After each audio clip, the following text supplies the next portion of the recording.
Welcome to the meeting of the Tahoe Truckee Unified School District Board of Trustees. Today is June 16th, 2021. Almost the very end of this year's school sessions. The board did meet in closed session this evening and took no reportable action in closed session. Would you all please join me in the Pledge of Allegiance?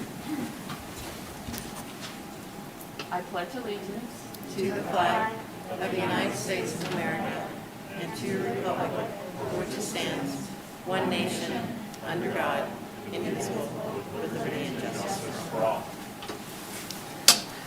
Thank you. Superintendent Geisels, do we have any changes to this evening's agenda? No, President Zirk, we do not. Would someone like to make a motion on the agenda? I'll make a motion to approve the agenda as presented. I'll second. All in favor? Aye. Aye. Aye. Thank you. Public comment. Do we have any public comment on anything this evening that is not on tonight's agenda? This is the There is- opportunity to make comments on anything not on this evening's agenda. There is no public comment. And in the other room, do we know if we have any public comment? No public We comment. checked, no, Okay. there's no public comment. Okay, thank you so much.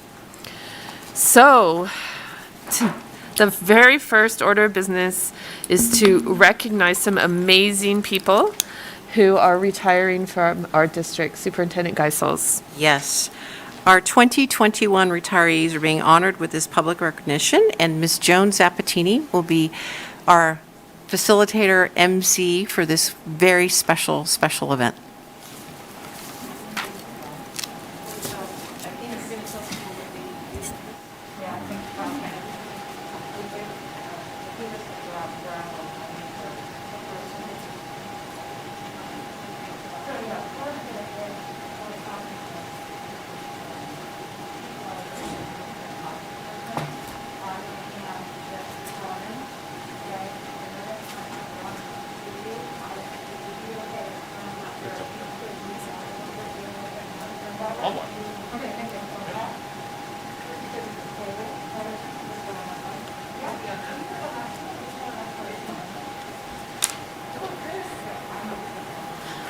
It's like it's almost back to normal. Right? Like,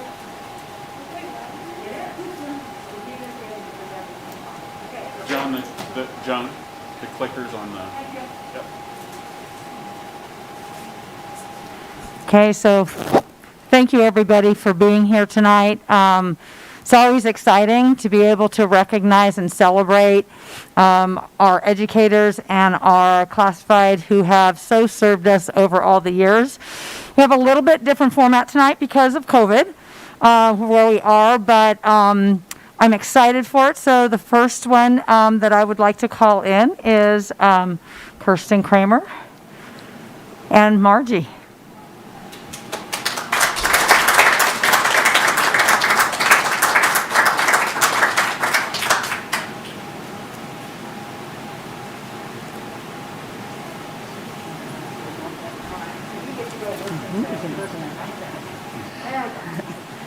I'm so excited to celebrate Margie LaPointe's career. She is a dedicated transition kindergarten teacher, and she creates a joyful learning environment for her young scholars. And when the district started the Transition K program, she jumped at the opportunity to implement it. And her legacy is going to be all this curriculum and just the way she creates this amazing program. Margie, we are all going to miss your positivity and just all you do for our school. Congratulations on an amazing career.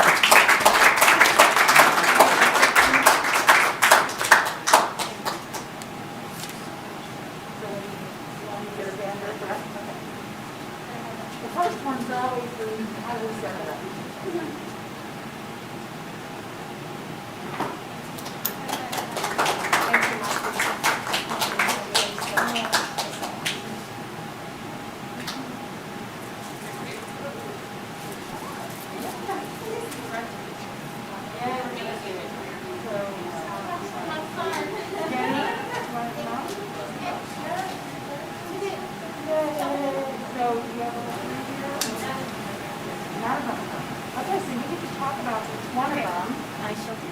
So, our supervisors or administrators are going to talk about every single one. Hi. There are people whether they're here or not, and there are 3 from ACMS that Jenny is so kindly going to talk about. So the first one is Bobby Holt. Excellent. I just wanted to, we've had Bobby, the pleasure of having her this last year. She has an incredible energy, an understanding of little people and big people, and the biggest heart. She's filled in with Thomas Todd and done a remarkable job all year with our SPED students, and we are grateful for her time.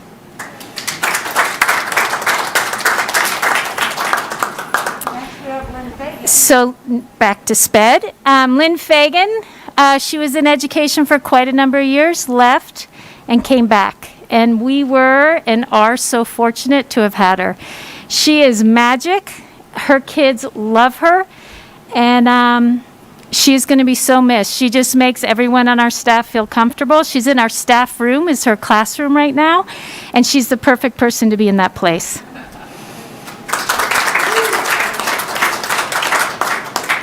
And our third person is Miss Gina Stevens, and as many of you know her well, she is an advocate for who and what she believes in, and she will fight for what she believes in as long as she needs to. Our joke on campus is she could be the CEO of a teacher depot if there were such a store. She has every resource you can imagine available for everyone. And she's from the South. She's a Louisiana girl. And she just has brought a lot of spirit with that Louisiana smile, her love for the Saints, and Mardi Gras. So she will be missed as well. Good? So the next person I'll ask to come up is Angie Morales-White.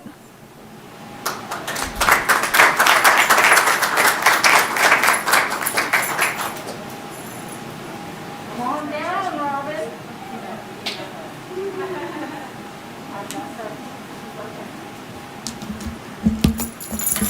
So Robin Barkey first joined the TTUSD family in 1998. She began her time with TTUSD in the food service department and worked various positions within the department. In August of 2013, Robin came to fiscal services full-time. Robin, you are like the Postal Service. Through wind, rain, snow, and COVID, you always make the trek from Tahoma to Truckee. You might come through the door frazzled, but you always greet your coworkers with a smile and a genuine "how are you?" You truly care about those around you. Robin, you will be missed by the entire fiscal service department. I do not have the words to describe the hole that you will leave in our team when you retire. It feels like we are losing a family member. I will miss your kind smile and your gentle demeanor. I will even miss hearing "Go Dodgers" as you walk out the door to watch the game with Roger. Good luck in your retirement. You will be missed beyond words. Thank you for your dedication, patience, and tenacity. Think of us as you lounge on the shores of Lake Tahoe.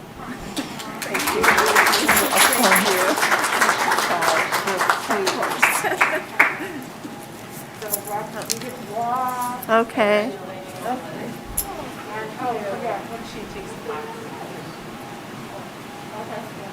So go stand, yeah.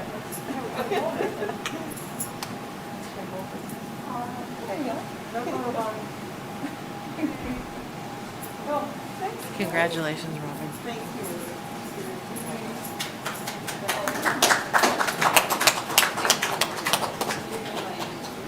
So next, I'd like to ask Nanette Rondow, Director of Transportation, to come up with her retirees.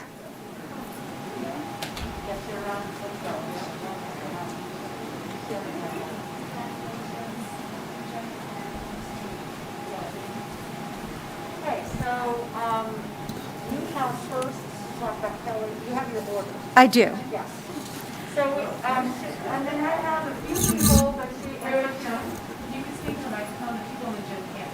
Oh, thank you. Nanette has a few people retiring. She has one who's here, but she'll go in order and talk about each one of them. Point this way. Thank you. Kelly Becker. Kelly started her career as a school bus driver in June of 1999. Kelly has performed many duties in transportation during her 21 years at Tahoe Truckee Unified. She began driving a school bus on the lakeside where her 3 children attended school. Early on, it became evident that Kelly had many skills to support students in transportation. Kelly drove special ed, the STEP program, field trips, and many, many athletic trips. Kelly worked many summers to support ESY and the deep cleaning of our school bus fleet. Kelly also worked in the dispatch office when needed. Although Kelly had a very gentle and kind demeanor, her strong pupil management skills proved to be very successful with positive student behavior. Her consistent teaching of bus rules made for a very safe environment on the bus. Kelly will be greatly missed by her work family. We wish her all the best on her next journey as she travels the country in her motorhome.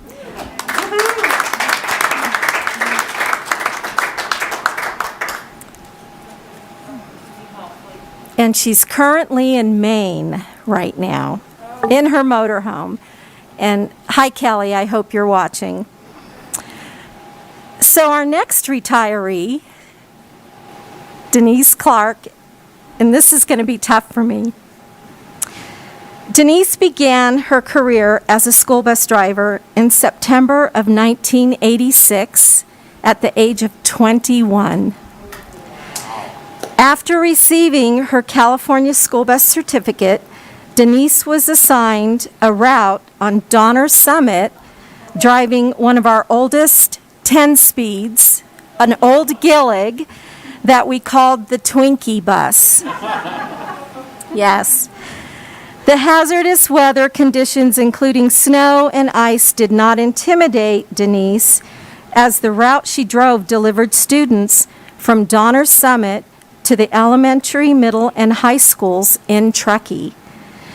Denise's 34-year career with TTUSD's Transportation Department is more than impressive. Throughout her career, Denise has driven more than 326,000 miles without an accident. Her dedication,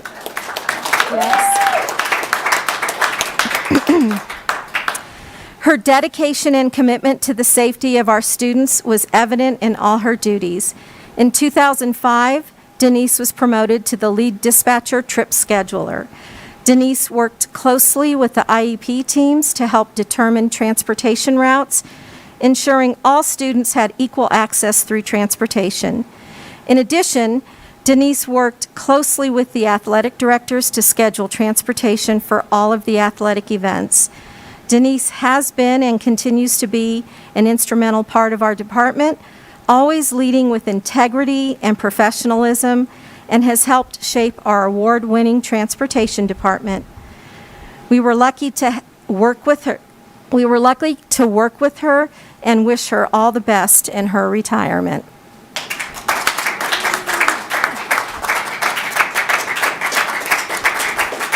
Okay.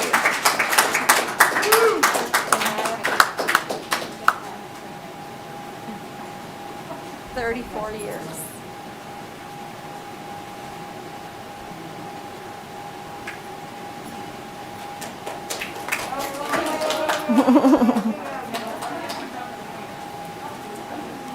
Yes, she's incredible. Okay. Okay.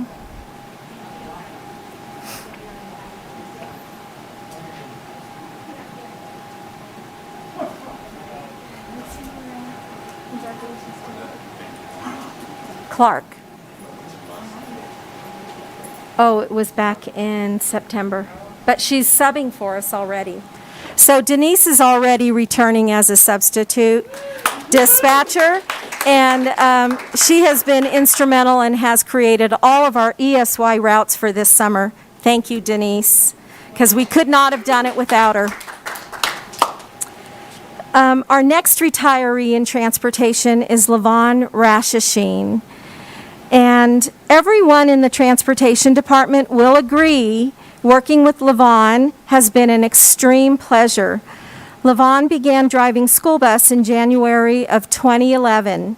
During her time as a school bus driver, she taught us a lot about building relationships with students, parents, and staff, being respectful to children, empathizing with them, listening to them when they speak, and showing them kindness is what Levon is all about. In her tenure with the district, she encouraged her students to enter the annual school bus poster contest and often had the district winner. Levon is also known for her cooking, gardening, and is a master quilter. Levon is looking forward to spending time with her grandchildren and family. Some of her grandchildren attend Donner Trail and Alder Creek Middle School, and enjoying the outdoors. Although we will miss her terribly, we wish her all the best in her retirement. Thank you. So it looks like we have Team Sarah ready to come in. Oh, I'm sorry. Team Melanie.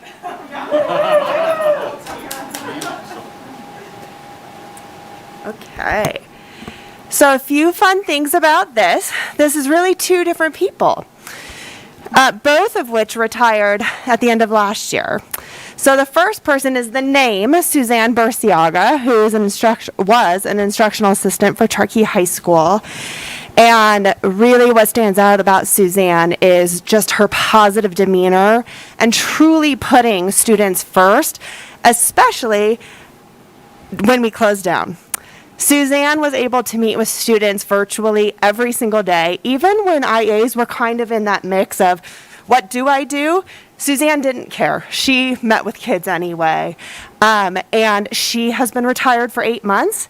And still, as of yesterday, they asked where she was to help to study for finals. So she has made a huge difference to our students in the special ed department and really just pushing into all of our classes.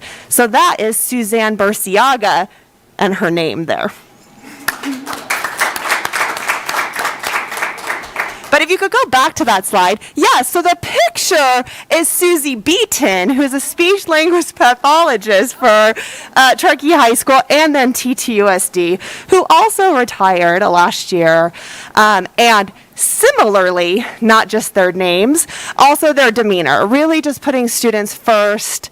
Not only that, but Susie started the Gamers Club for her students to be involved at Truckee High School.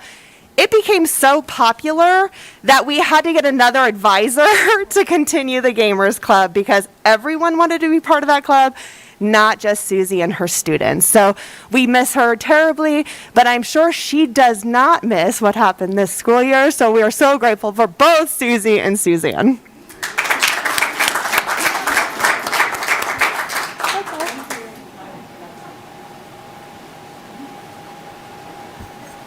So, Team Sarah.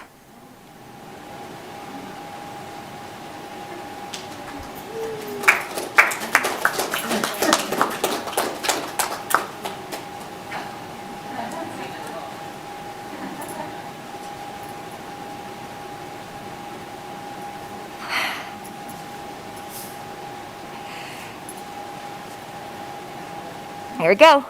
I have no idea how I have the pleasure of being the principal that gets to speak about Anna Davis. I wrote something, but we are speaking from our hearts and a bit of improv instead.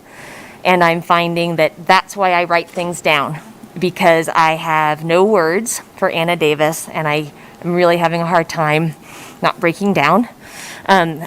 She has worked with so many teachers, students, families, administrators. She has left such a legacy.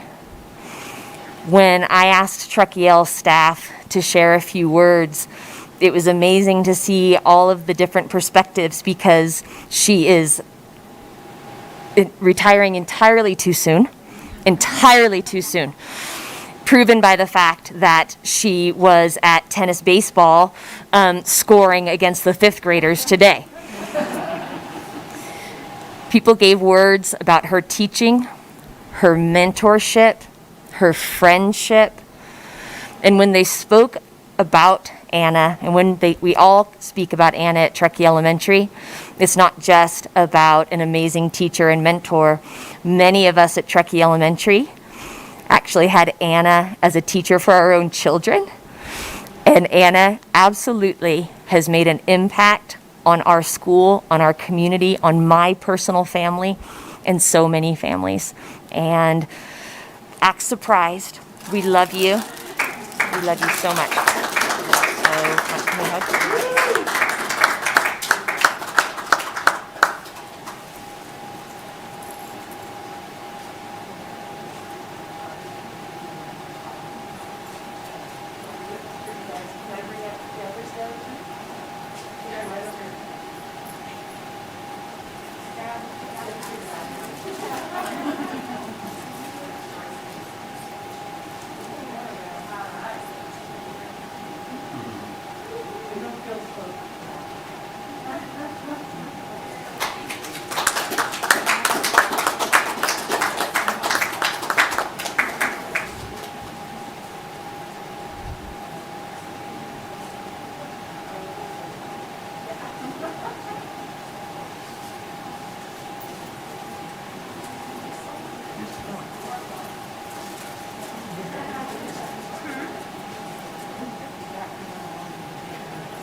So you can follow along. Oh, that's right, you do.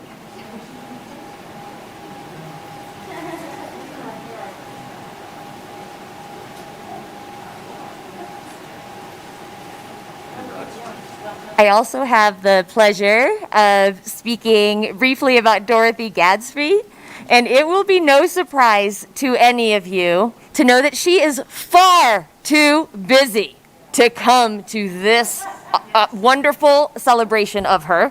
I texted her the other day, and I got pictures upon pictures upon pictures of her family, and she's doing so well. But before she left us too soon, Dorothy, again, is a person that has left such a mark on Truckee Elementary and has been there for so long. And it's humbling that I get to be the one that speaks about it, right, Val?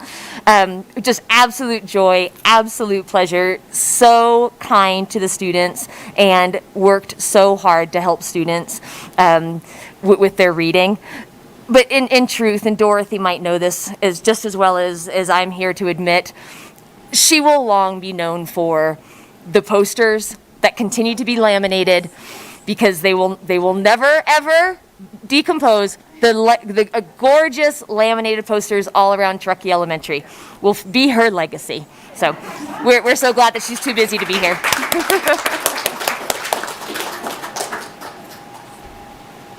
Okay, so next I'd like to call Joanna Mitchell up.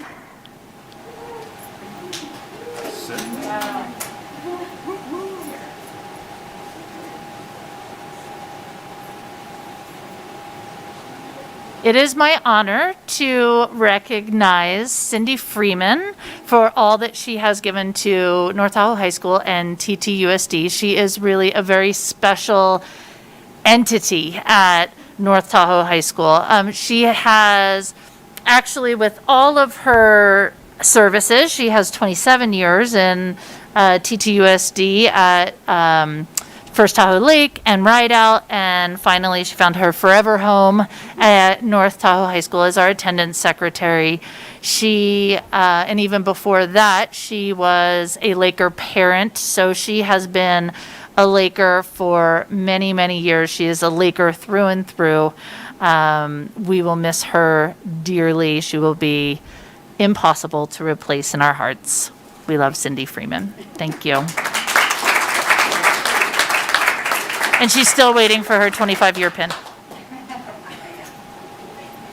You can mail it.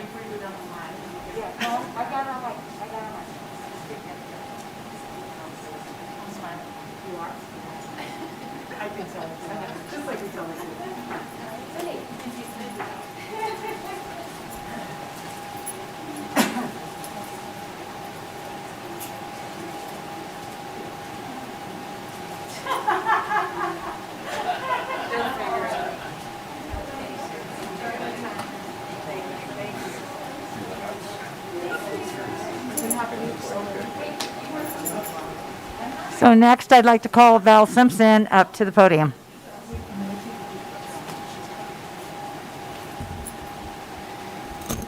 Put my glasses on. I am here tonight to recognize a very special member of our school district. She retired at the end of January, and she is sorely missed by all. Her name is Sydney Dion. It's a super cute picture of her there. And I have two, I guess I could say quotes from two of her colleagues. And I think that those two really exemplify how we all feel and how much we miss her presence here in Tahoe Truckee. The first colleague eloquently wrote, "You inspire me to be the best version of myself. I look up to you. I feel that more people should strive to have the strength and passion that you exemplify in everyday life. I have never been more proud to know someone and to call someone my role model and friend. You have taught me so many things, and I want to thank you. Thank you for inspiring me in life." Another colleague wrote, "Sydney has put her heart and soul into education and educating students. I'm sure we have not heard or seen the last of her. I plan to continue to search her out in the virtual hallways of cyberspace or the trails in Colorado. She has more to teach me, and I have more to learn. Currently, we are working on how to have fun outside of work, and she is one step ahead of me." So congratulations, Sydney. We miss you and can't wait to see you soon.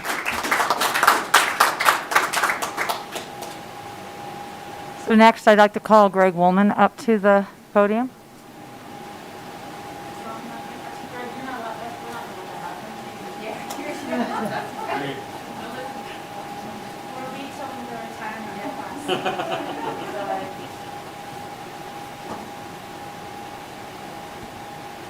Good evening, everybody.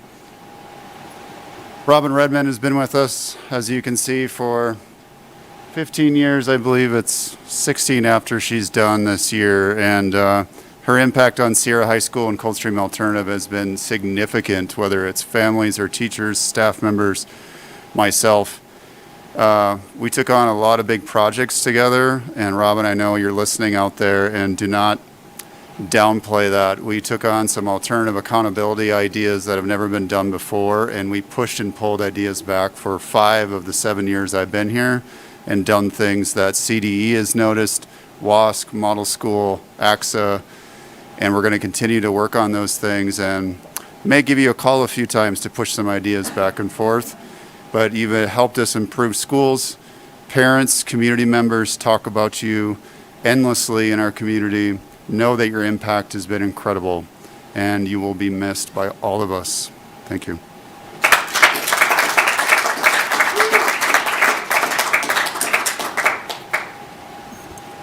So I'd next like to ask Chad Lundeen to come down.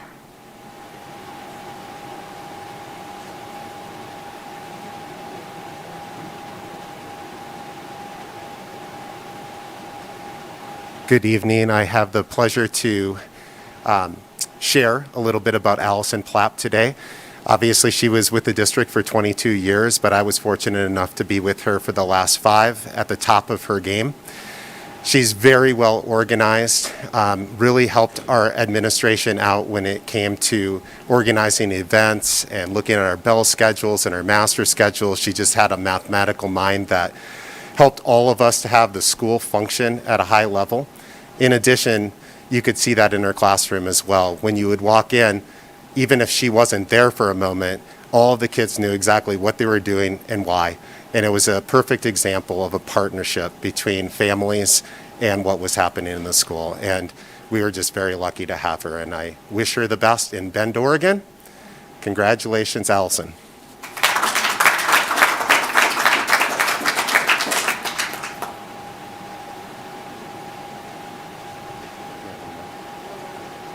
And again, another loss that we've had with Lourdes Charette leaving us. She left us after about 2 weeks of this school year, and she supported our bilingual students throughout the years, our ELD students as well. with her kindness and her instruction. And in addition to that, she was a great contributor to our school in the way of being the cross-country coach, track coach, and the Nordic coach as well. And lastly, was kind of the spirit of North Tahoe School. With every theme that we had throughout the year, she was the first to dress up, and she was also the one to cheer on everyone else. So we miss Lourdes.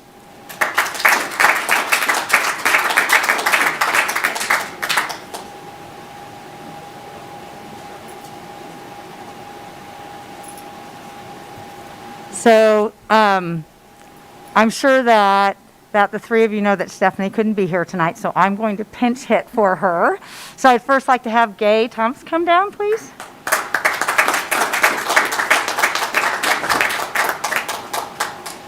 So, wow, 25 years at kindergarten. 25 years at kindergarten, she still is here and doing stuff. So you're really celebrated for your kindergarten program that you have.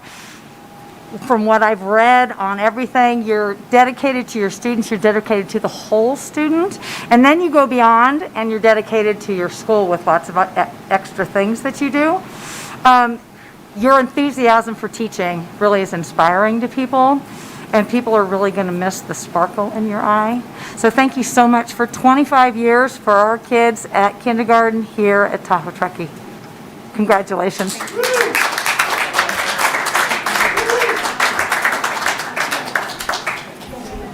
Oh, you'll get all three. You can still walk down the line there, we'll do. So next I'd like to call Kathy Hansen up.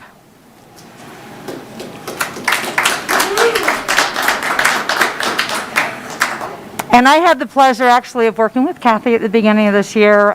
We really worked toward supporting our students here, and she stepped up and stayed in the district for a while when we really needed her with transition. So from my heart, I really want to thank you for that.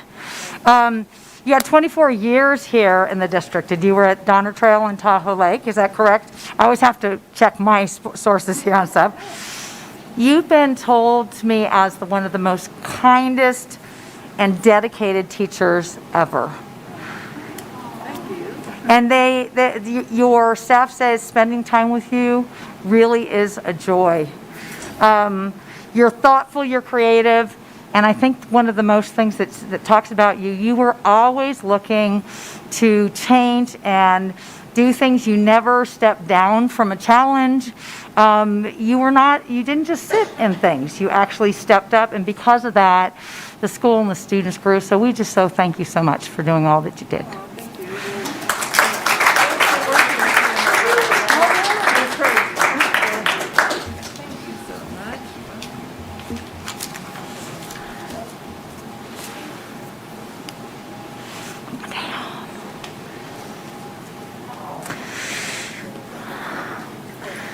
I know. I'm going to let her do her walk there.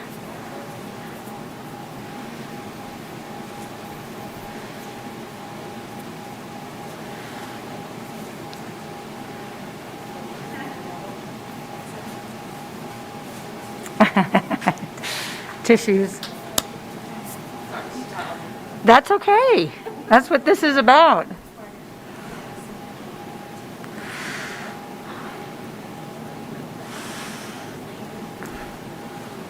So Tahoe Lake is really taking a major hit this year because now another dedicated educator of 27 years at Tahoe Lake. Claire, I also want to, because of my experience with you at the beginning of the year, Claire was also wanting to retire at the beginning of the year, and she stepped in and stayed the whole year and did distance learning, and that was such a significant support for our students here at Tahoe Truckee. Just really thank you for that. So you've been described to me, first of all, in the big picture of if somebody was to describe the most perfect master teacher, it would be you. You go above and beyond. You go above and beyond. You're creative, you're flexible, you're patient with people.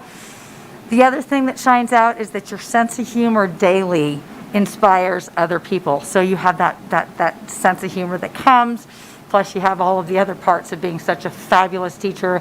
We really thank you for all your years of dedication and service to our kids.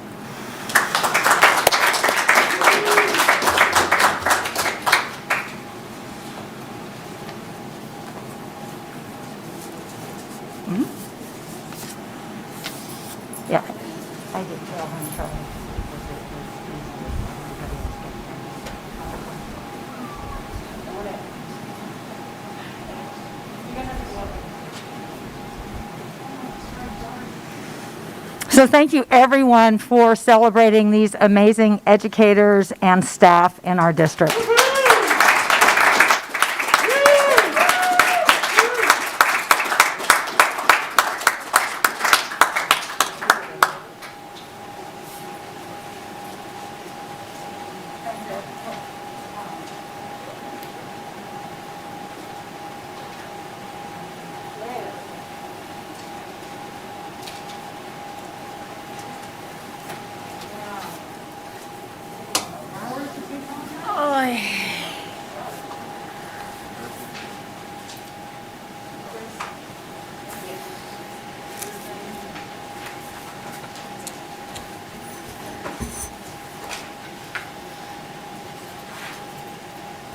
Okay, Superintendent Geisels, our next item is to recognize Donner Trail Elementary School's Drop the Top program. We've been waiting for this for a long time, huh? Yay!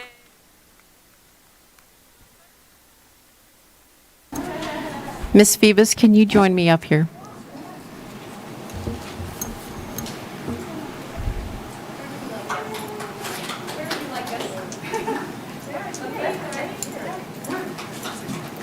Are we doing the video? Yes.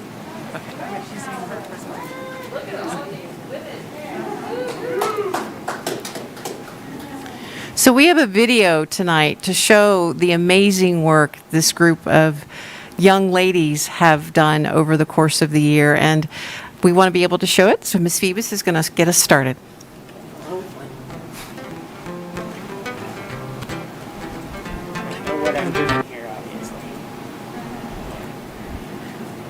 With a little bit of Mr. Hilton's help. Oh, Ed.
everyone.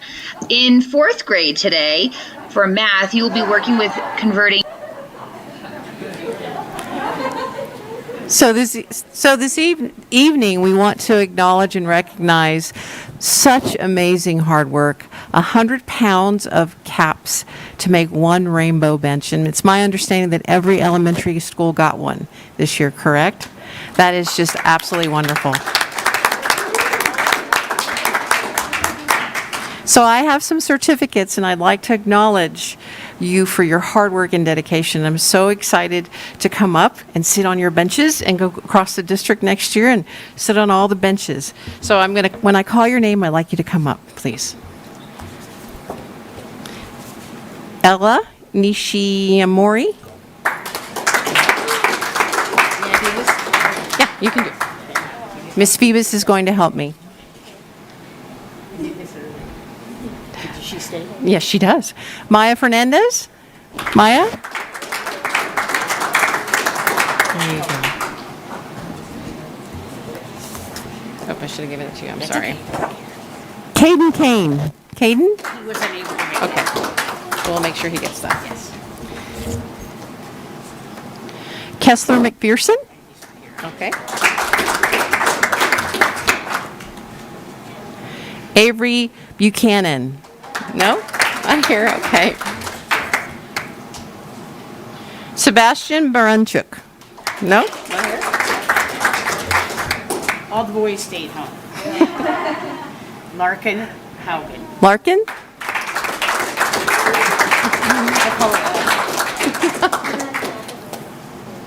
Oh, that's so sweet.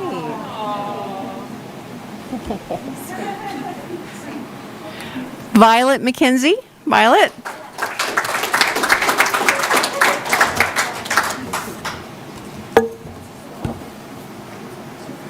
Lila Spear.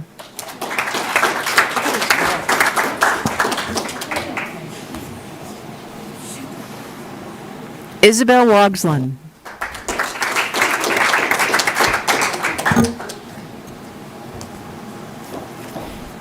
Andrew Buchanan. Andrew Buchanan. He's not here either. Okay, so we'll, The boys stayed home. the boys stayed home, Miss Phoebus says. Aurora Derrick.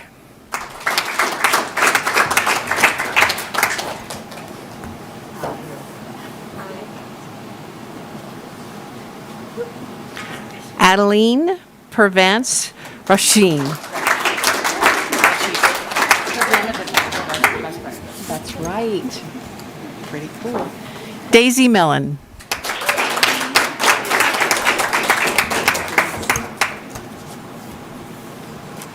We have one for Miss Sherry McGunkey that we will make sure she gets. Thank you.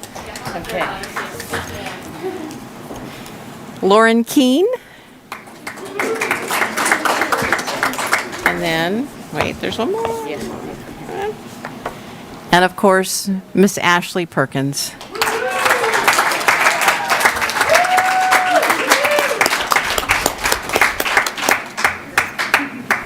Congratulations. Thank you so much for all your work. Wait. I got one more. And last but certainly not least, the leader at the helm, Miss Susie Phoebus. All right, now. Yes, please. Okay, you guys, let's get all together. We're gonna have 2 rows. Come right here. We're gonna go from here to here. Come on out, don't be shy. Susie, I think you have to be in the front row. Come on, Miss Susie. A year ago, I didn't. Yes, so you sit. Yes, thank you. Yes. Okay, Ash, let's get in here. No, Carmen, why don't you be in the picture too? Okay. Yes, let's get the, Susie, if you can get between these 2 lovely ladies. And then Carmen, you be at the end here. Okay. Ashley, you're at the end there. 1, 2, 1, 2. Sure. Okay, well now it's all off balance. Okay, you adults come forward, if you're in the back row, come forward a little bit. Okay, you guys ready? You give me a big smile, I'm gonna do a couple. 1, 2, 3, smile. One more, hang on. Everybody's mask over their nose? Yes. Check. Okay. All right, thanks. Awesome. Thank you all so much. Thank you again, Thank you, ladies. Ms. Thank you. Perkins. Thank you. Thank you. So I have a quick question. Are you guys going to continue that for next year as well? Oh, please. Actually, like I said, Sherry got held up. Yeah. Yes, thanks for asking. I wish Sherry could have been here, but she got held up. But her and I are working. She has agreed to, under the foundation's name, continue the project. So we're in the works this summer. Her and I are coordinating with Slow Food Tahoe. So at the farmer's market, you can when you drop off your compost, you can also drop off your caps. And we'll weigh them on the spot, and there'll be a sandwich board of participating businesses and organizations that are working towards a bench. So you'll be able to walk up and say, this week I want to donate my caps to the hospital. And then she has agreed to help fund the shipping and the processing of the benches every year. So then every year we'll be able to shower Truckee with rainbow benches. That is so wonderful. Thank you guys for coming here. We really, really appreciate it. We love seeing what you've done, and thank you for caring for our earth. Thank you so much.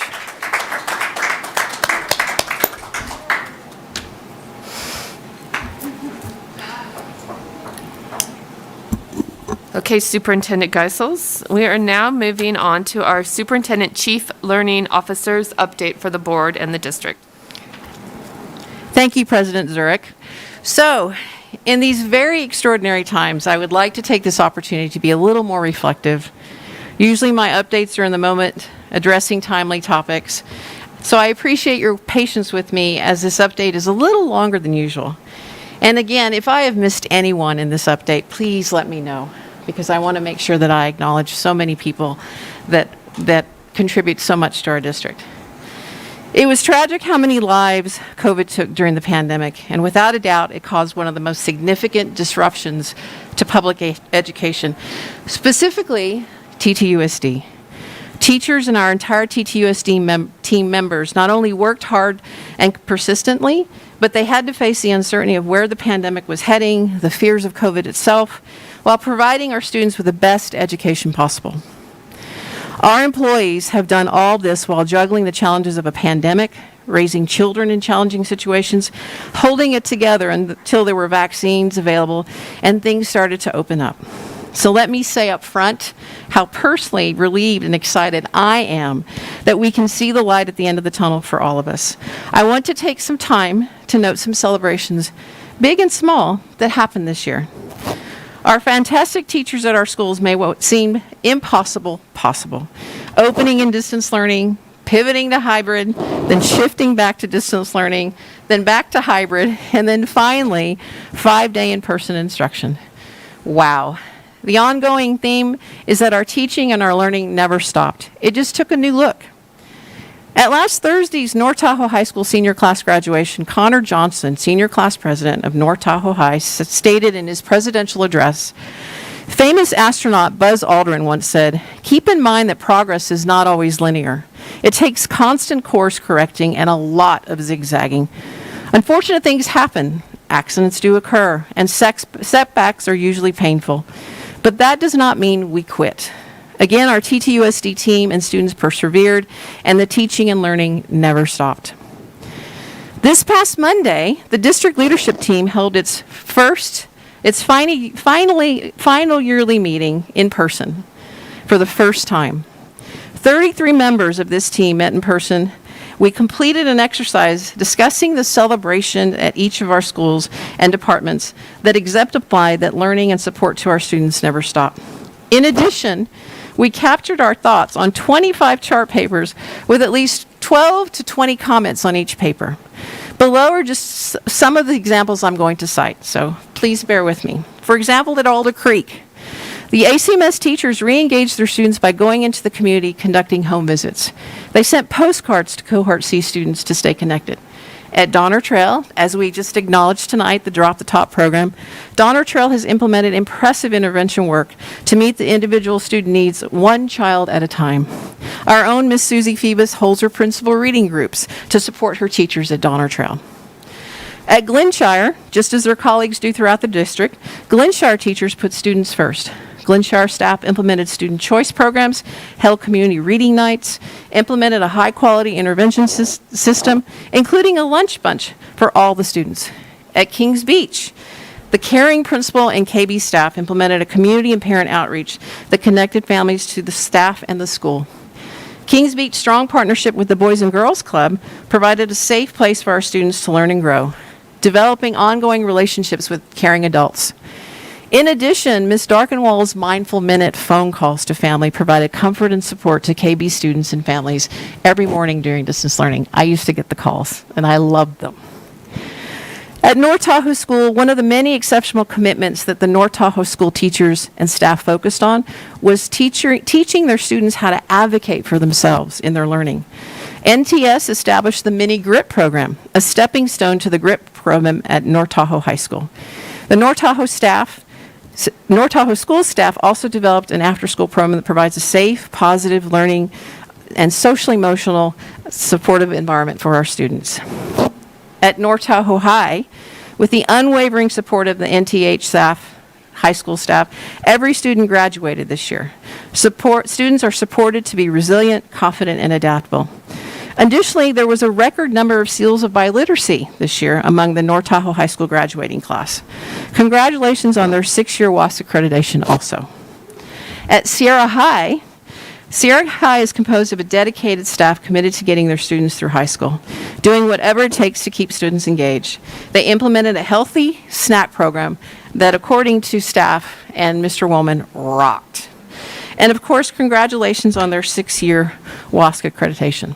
Also at Coldstream, throughout the year, the Coldstream staff remained focused and flexible in providing their students learning options. Coldstream actually set the precedent for distance learning way back in the day. Thank you to Mr. Woolman and his staff's constant advocacy of their students to push forward. At Tahoe Lake, with the support of our facilities and maintenance and operations departments, Ms. Fochek and her staff moved back into a new building after several years of construction and successfully navigated drop-off and dismissal procedures once they were in their new home. The dedicated Tahoe Lake staff focused on literacy, intervention programs, and celebrations such as the Tahoe Lake Literacy Day that was held yesterday. At Truckee Elementary, the dedicated staff implemented an after-school reading program. Over 100 students in the last reading challenge participated, and Truckee Elementary is piloting this LETTERS program, a professional learning model that provides kindergarten through 5th grade teachers with the deep knowledge to be literacy and language experts. At Truckee High, like North Tahoe High School, the Truckee High staff provided ample opportunities to play sports this year, Ms. Melanie. Their dedicated team guided students to reach their fullest potential by challenging them to advocate for themselves to become lifelong learners. So I want to thank our site principals, our assistant principals, our teachers, our staffs at every one of our schools for your tireless efforts. So please join me in a round of applause. Additionally, I have to note that there's so much that occurs behind the scenes to support teaching and learning in our classrooms. For example, food service. So far, 375,000 meals served as of May 1 and still counting. That's amazing. The food service department provided breakfast and lunches to our students, staffs. Meals were delivered to our families in our community. And all of this comes from scratch kitchens, which is amazing. Our facilities maintenance and operations department, our custodial facilities and maintenance staff provided all the levels of mitigation so our students, our teachers, and staff could be safe when they came back to our classrooms. In addition, the entire facilities maintenance and operations team was speedy, flexible, and responsible to school and department needs. They delivered supplies, they put up barriers, they used over the weekend. They did everything they could to make our classrooms safe. Transportation. They did whatever they needed to do to support their team, students, and community. Our transportation drivers worked overtime for the extended day reading acceleration program at Truckee Elementary. The drivers' duties also were repurposed during distance learning to help support students. Transportation partnered with food service to deliver food to our families in the community. And one transportation employee drove 2 hours a day each way to deliver completed COVID tests so we could have a shortened response time to receive the results for our employees and students. Business services. Business provided safety mitigation and financial guidance to support schools and really cool looking stickers everywhere. Even when the cost sometimes is not possible, Todd and his team always think of other economic creative options. Human resources. Ms. Zapatini's department hired cohort C teachers for the elementary level, and they hired campus monitors so schools could have extra support during COVID. Communication. Kelly Toomey tirelessly provided consistent, up-to-date, timely, transparent, positive media outreach to our staff and parent community. Thank you, Kelly, for always providing a positive message that says we got this, even during a pandemic.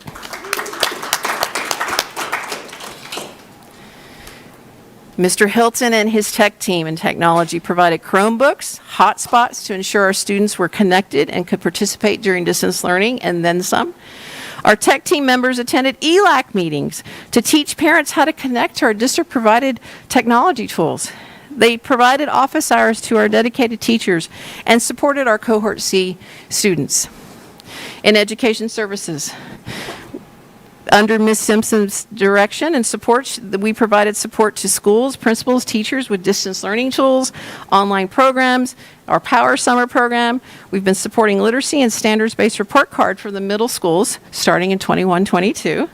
And Ed Services provided books to students during our first COVID of summer. Our CTE staff built capacity, increased the number of students taking ESL classes, increased CTE pathway completion among our high school students this year.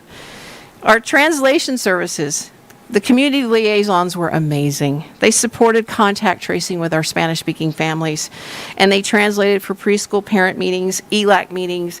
There was over 1 million ticket requests for their support this year, which is amazing. Student services. The STEP Early Learning Program. Our dedicated teachers in this program rode the buses, the staff also, to support students connected with young families. They supported them via Google Meets. They supported our next generation of TTUSD students. They established homeschool connections by creating take-home hits for our youngest students.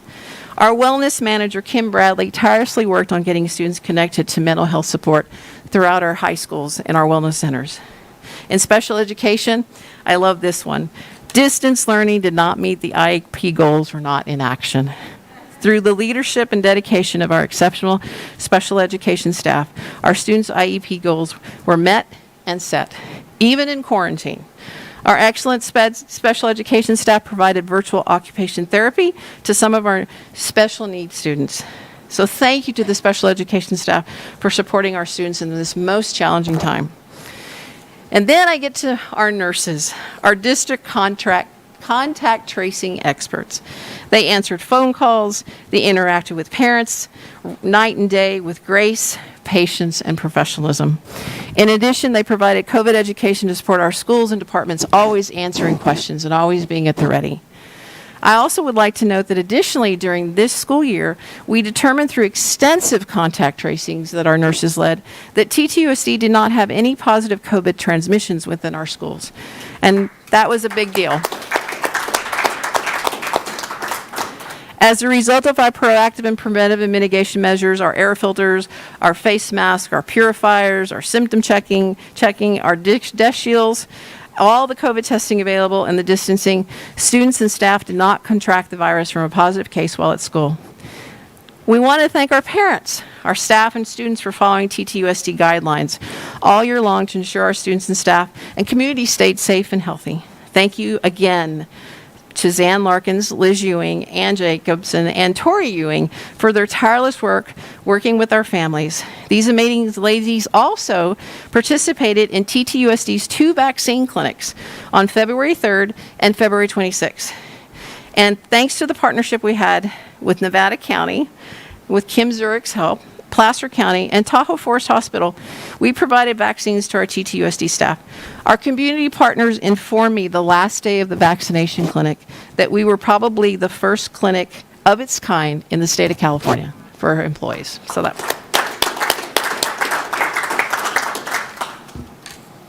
So again, thank you to all of the behind-scenes heroes that have gave all of their support to our schools.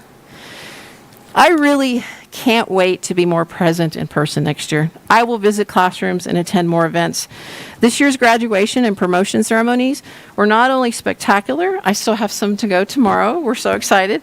They made me realize how much I missed attending these events and being on campus and being there to see these experiences. So I want to tell you some ideas, some initiatives that I'm going to start for myself next year. The first one is Soup on the Move. It's corny, I know. But what I'd like to do is visit each school site and stay for 2 or 3 days. Visit and work in classrooms, go out to recess, do lunch duty, attend staff meetings, help out with drop-off and dismissal, and become immersed in our school's daily life and routines. Also, I want to do community check-in. Kelly calls it Coffee with Carmen. As part of my listening and learning and getting to know people, I also want to meet with each school's community when I'm at a school site. Meet with parents, answer their questions and hear their concerns, and learn about what they're looking for their student in school. COVID had so many barriers to get to know all of our staff this year, and I really can't wait to have my real first year experience next year. As a first year superintendent, it was a challenge just in any position without COVID. I was prepared for it, but I never imagined how difficult it would be during a pandemic. Not knowing people, people not knowing me, trying to build a positive working relationship via Google Meet or Zoom. It hasn't been easy on any of us, and yet here I am, your superintendent, chief learning officer, standing before you and humbly saying, I've learned a lot. I have never been so tested and worked so hard. Yet I can tell you this, never have I grown so much and become so attached to a job, to a team, to a community. But most of all, I'm excited to meet you in person and work alongside you to support our students. Now I have to say something, the elephant in the room. And it's about the Teacher of the Year selection this year. And I'm speaking to all of the fabulous, hardworking teachers out there. I have heard feedback about the upset that I did not name a Teacher of the Year. Yep, I blew it. I really blew it. I should have done this without making any excuses, and I sincerely apologize. In the future, I don't think, though, it's right for me to select these exemplary honors. So instead, I will work with our bargaining units, our human resources department, our leadership team, our principals to put together a process for Teacher and Classified Employees of the Year through a peer-led process where you're chosen by peers. But again, I blew it on this one, and I am truly, truly sorry. I will be coming back with specific goals in August, once I get direction from our Board of Trustees, and I have the opportunity to collaborate with the leadership team. Now, however, I want to provide you with a few coming attractions. The first one is our strategic plan update. We will update our strategic plan, Pathways 2020, in partnership with our teachers, our bargaining units, our staff, our parents, and student stakeholders.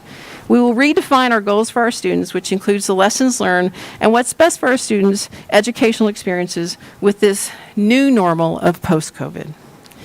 As you know, we paused coaching for 21-22 to take stock and celebrate our accomplishments. Yet with every successful initiative, there's always room for improvement.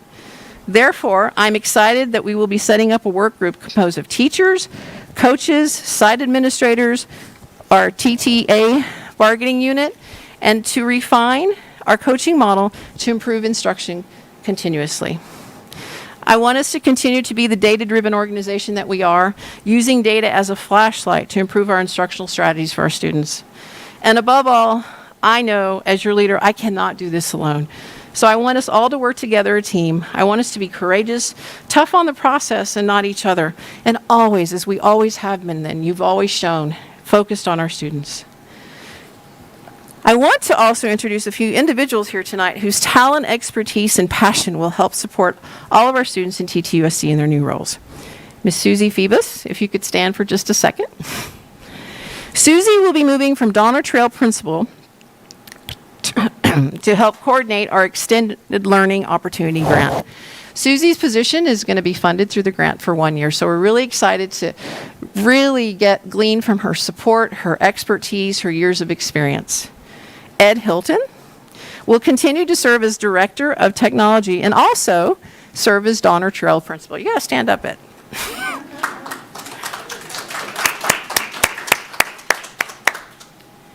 And Jenny DeWall, who I thought was here, but she's not. Jenny DeWall moved from her assistant principal position at Alder Creek Middle School to our coordinator of curriculum instruction assessment. Jenny's post will also be grant funded through 2 grant funding sources for 1 year. And then Serge, who's not here, but I'd like to introduce Serge Balint, who will be serving as coordinator of information technology systems and administration to support our technology services department. So please join me in congratulating these fantastic individuals.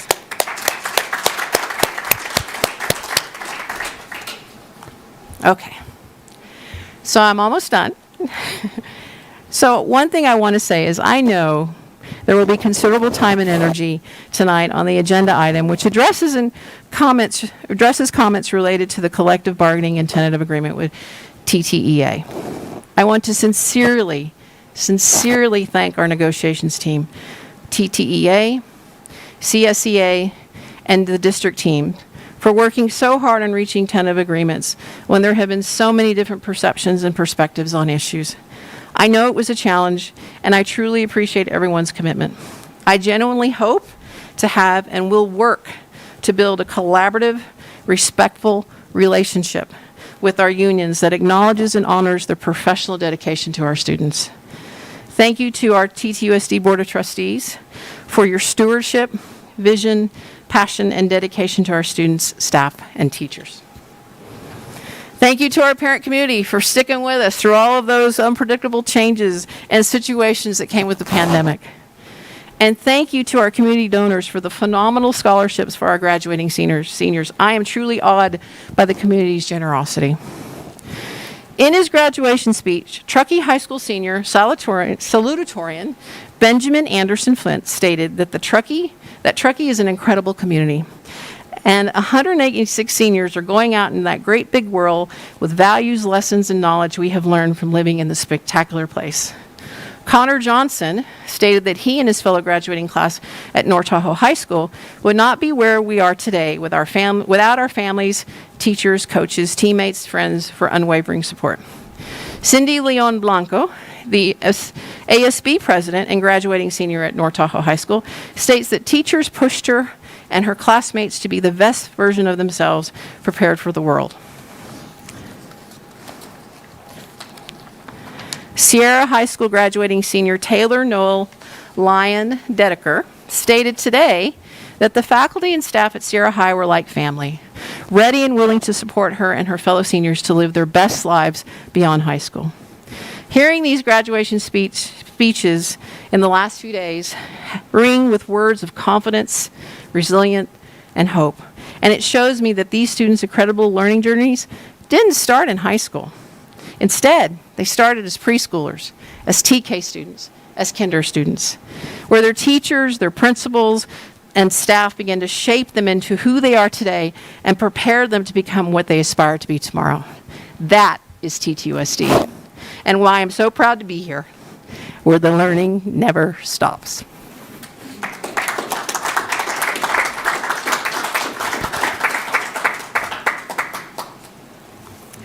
Thank you, Carmen. I appreciate that amazing update on all of the accomplishments that happened, given like the worst year of most everyone's lives so far. But I think you left one person off of that, and I think that's you. And I have felt almost guilty over the last period of time for bringing someone into the district in such a difficult and trying time. And if any of you have ever tried to run an organization during a pandemic, I'm here to tell you, because I tried to do it, that it's nearly impossible. And you did it, and it hasn't been easy. And in fact, I'd say it's been incredibly trying, particularly when you don't have the opportunity to form the bonds and the relationships that really make our community so special. So I love your idea of a first year again and making that first year like a real first year. But I think that I share with this team that we have developed a team that we very much appreciate and appreciate working together and very much appreciate your fortitude and stick-to-itiveness because, after all, we're all here for one reason, and that's to provide the best possible educational experience we possibly can for our kids. And you say that to me all the time, and so I just really wanted to acknowledge that. So thank you.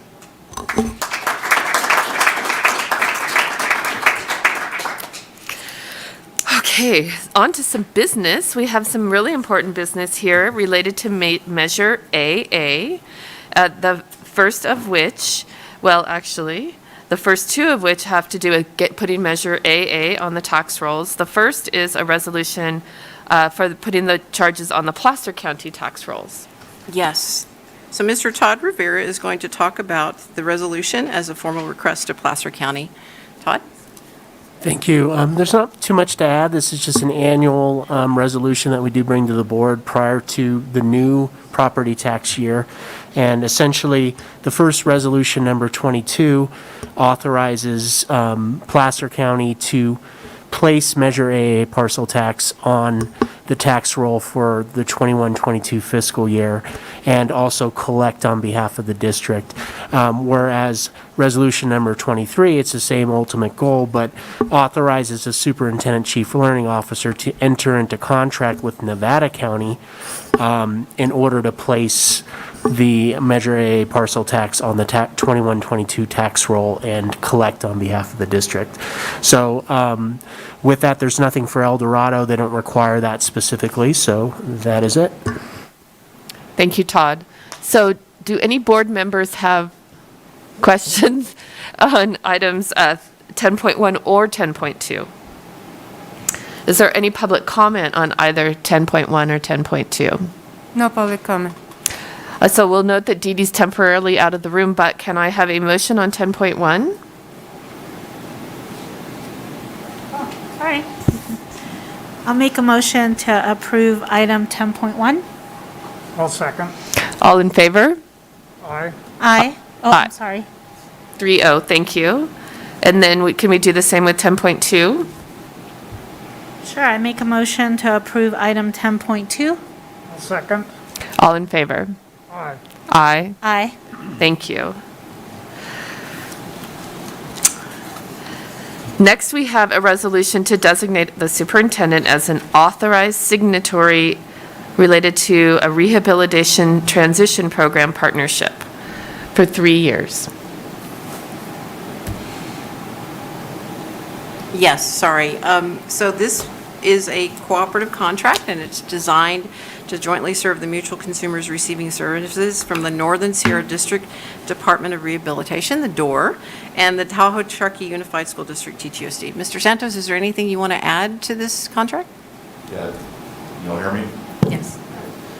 This program actually does support our students with disabilities regarding work placement, career and tech, guidance and education. This is through the Department of Rehab, and I do have to give public recognition to our two employees that support this program. We have Eileen Coleman Driscoll that has been running this program for a while, as well as Linda Burks, who I just recently found out is going to be retiring after many, many years in our district as well. But by approving this, it allows us to continue for the next 3 years, which has been really helpful for our youth in the community. Board questions? Public comment? No public comment. Would someone like to make a motion? I'll make a motion to approve 10.3, resolution number 24. I'll second. All in favor? Aye. Aye. Aye. Aye. Thank you. Lastly, on resolutions, we have a resolution to authorize the superintendent to sign the child development contract and approve the contract for the California State preschool program. Yes, so Tahoe-Truckee Unified School District provides a state preschool program at Truckee Elementary. The school, Truckee Elementary School, through funding from the state of California. And each year, the board is required to pass a resolution to authorize entering a transaction with CDE for this very purpose. Mr. Santos, is there anything else we need to mention? Yeah, I think this speaks to what you said earlier, that school experiences start early on. And this is a testament of having state preschool on our Truckee Elementary campus. Thank you to Ms. Colburn, Mr. Prinzio, and the staff there for being accommodating and supportive and inclusive with this program. And then Cindy Mossiel and the staff that support and run this program as well. So by approving this allows us to continue next year. Thank you. Any board questions? Public comment? No public comment. Would someone like to make a motion? I'll make a motion to approve 10.4, Resolution 25. I'll second. All in favor? Aye. Aye. Aye. Aye. Thank you. Next, we'll move on to donations, and we have a donation from the Truckee Rotary Community Foundation to Sierra High School. Yes, ma'am. The Truckee Rotary Community Foundation has generously donated $10,000 to Sierra High School to create a patio space on the north side of the building for an outdoor learning and meeting space for the students. So we're very pleased to accept this donation, and we're asking the board to approve this $10,000 donation from Truckee Rotary Foundation, Community Foundation. Questions? Public comment? No public comment. Would someone like to make a motion to accept this generous donation? I'll make a motion to accept the donation from the Truckee Rotary Community Foundation. I'll second. All in favor? Aye. Aye. Aye. Aye. Thank you. Next, we have a grant, and that is a grant for the Adverse Childhood Experiences Network of Care. Yes, Mr. Santos, would you like to speak to this grant specifically? Yeah, absolutely. This grant is another example of how the community rallies together to support our youth, families, when it comes to mental health needs. And all of you have heard social emotional learning with COVID and everything else going on. This adds to that component of support.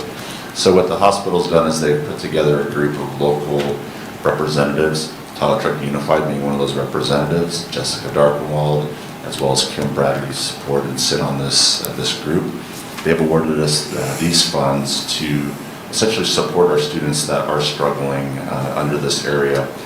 Students are assessed through the hospital. If they identify students that are youth that might be at risk, they communicate and contact us, and we are putting together systems to support those students ongoing. So very much in thanks to the hospital for this generous donation. Board questions? Public comment? No public comment. A motion? I will make a motion to accept the grant 12.1.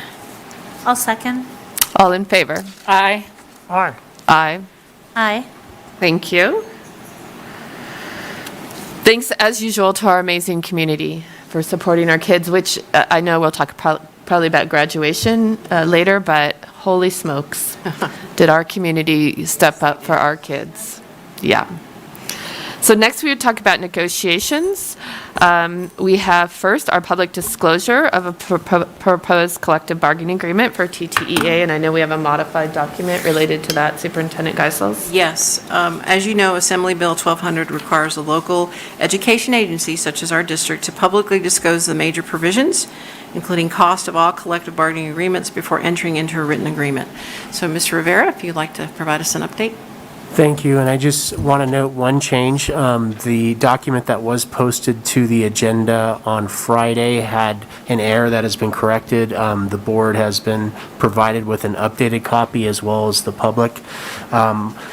Essentially, what this offer covers is a 2% ongoing salary increase on the schedule for Tahoe Truckee Education Association, along with a $2,500 one-time payment. And in the document that was posted, originally had that $2,500 one-time payment prorated per FTE. However, that was not the agreement that was made. We will be providing $2,500 for each TTE member, regardless of what their FTE is. So going through the agreement briefly, the first page of the agreement essentially shows the overall cost estimates of the agreement in not only this fiscal year, but the 2 subsequent fiscal years. So as you can see, the total compensation value in the 2020-21 school year is $1,389,339. In the following year, obviously, the $2,500 one-time payment goes away, so that is reduced to $602,895, followed by year 3 at $623,117. So that essentially is the value, those last 2 years is the value of the 2% compounded with some other factors. And then in addition, there is a narrative just explaining the negotiation and whether there was any other contract agreements or language changes, which there was not in this fiscal year. And then that is followed by a multi-year projection on just what that financial impact looks like in the out years, the 2 subsequent out years.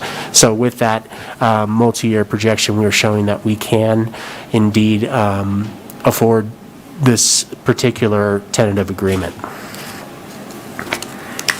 And I'd ask if anyone had any questions. Any board members have any questions? So this is just for our review, correct? We don't take action on this. It's not an action item. Yeah, okay. Great, thank you for that. And Todd, thank you for all of the time and effort it took you to create this document in a very short period of time. Very much appreciated. Next, we are being asked to approve the tentative agreement between the TTEA and the TTUSD.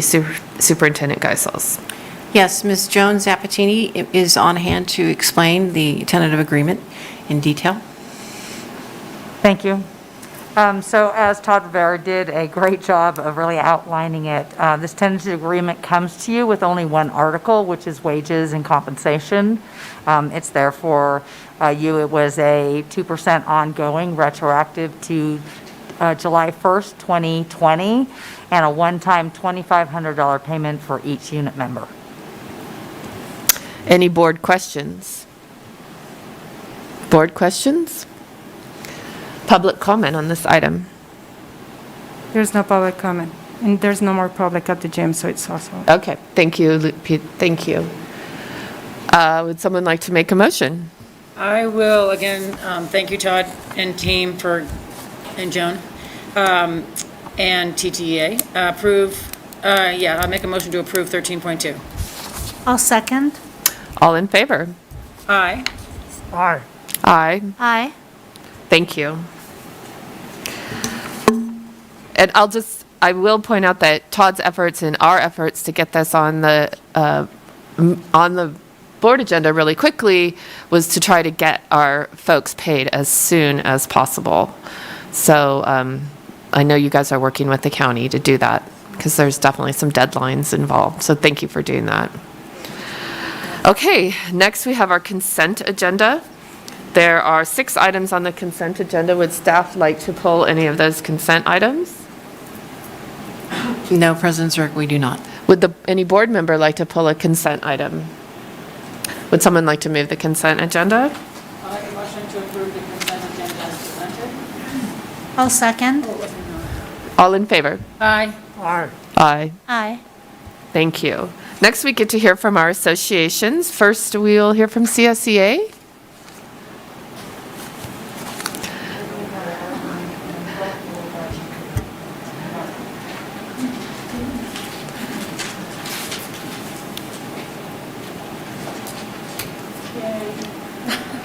So what, okay. Push? I'm good? Okay. Will you move the mic, but yeah, it's not real loud tonight, so. Clearly, I've never done this before, so. That's all? So good evening, school board and superintendent. My name is Melissa Gianetto, so just to cause a little confusion, Melissa Cruz could not make it tonight, so she asked Melissa Gianetto to step in. So I'm stepping in to read the CSEA update. So the exciting update we have is that we made it through negotiations and have come to a tentative agreement with the district. This agreement includes wages and some contract language, and we are in the process of getting this out to our members right now so that we can vote on it as soon as possible. I want to mention that the support from our classified coworkers was overwhelming throughout this process. The negotiation team would not have been able to navigate so well without each and every one of them. As you all know, we had a completely new negotiation team this year. No one except Melissa Cruz had ever been in a negotiations. So with that said, we're excited and ready to fully commit to come in strong in October when we start negotiating again. And we'd like to inform everyone that our conversations with the district during the past couple weeks have been very productive and give us hope for all of our members and for the teachers for the 21-22 school year. And last but not least, the communication and mutual support from the teachers has been essential. Becoming united has helped us do the jobs we love in the community that we love. So thank you and have a good night. Thank you, Melissa. We know you're Melissa with an E, not an A, right? Yeah. Okay, and next we have TTEA.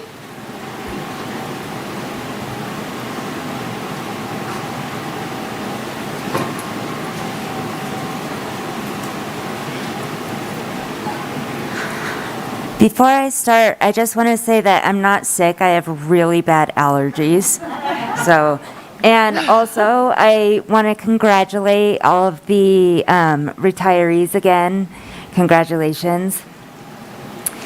So, good evening, Superintendent and Chief Learning Officer Geisels, members of the school board, executive cabinet, and those viewing from home.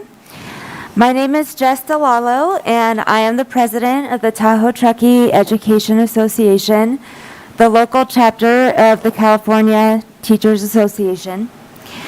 On June 1st, I began my third term as TTEA president, and I am speaking on behalf of our 280-ish members tonight, which makes up about 97% of the certificated staff in the district.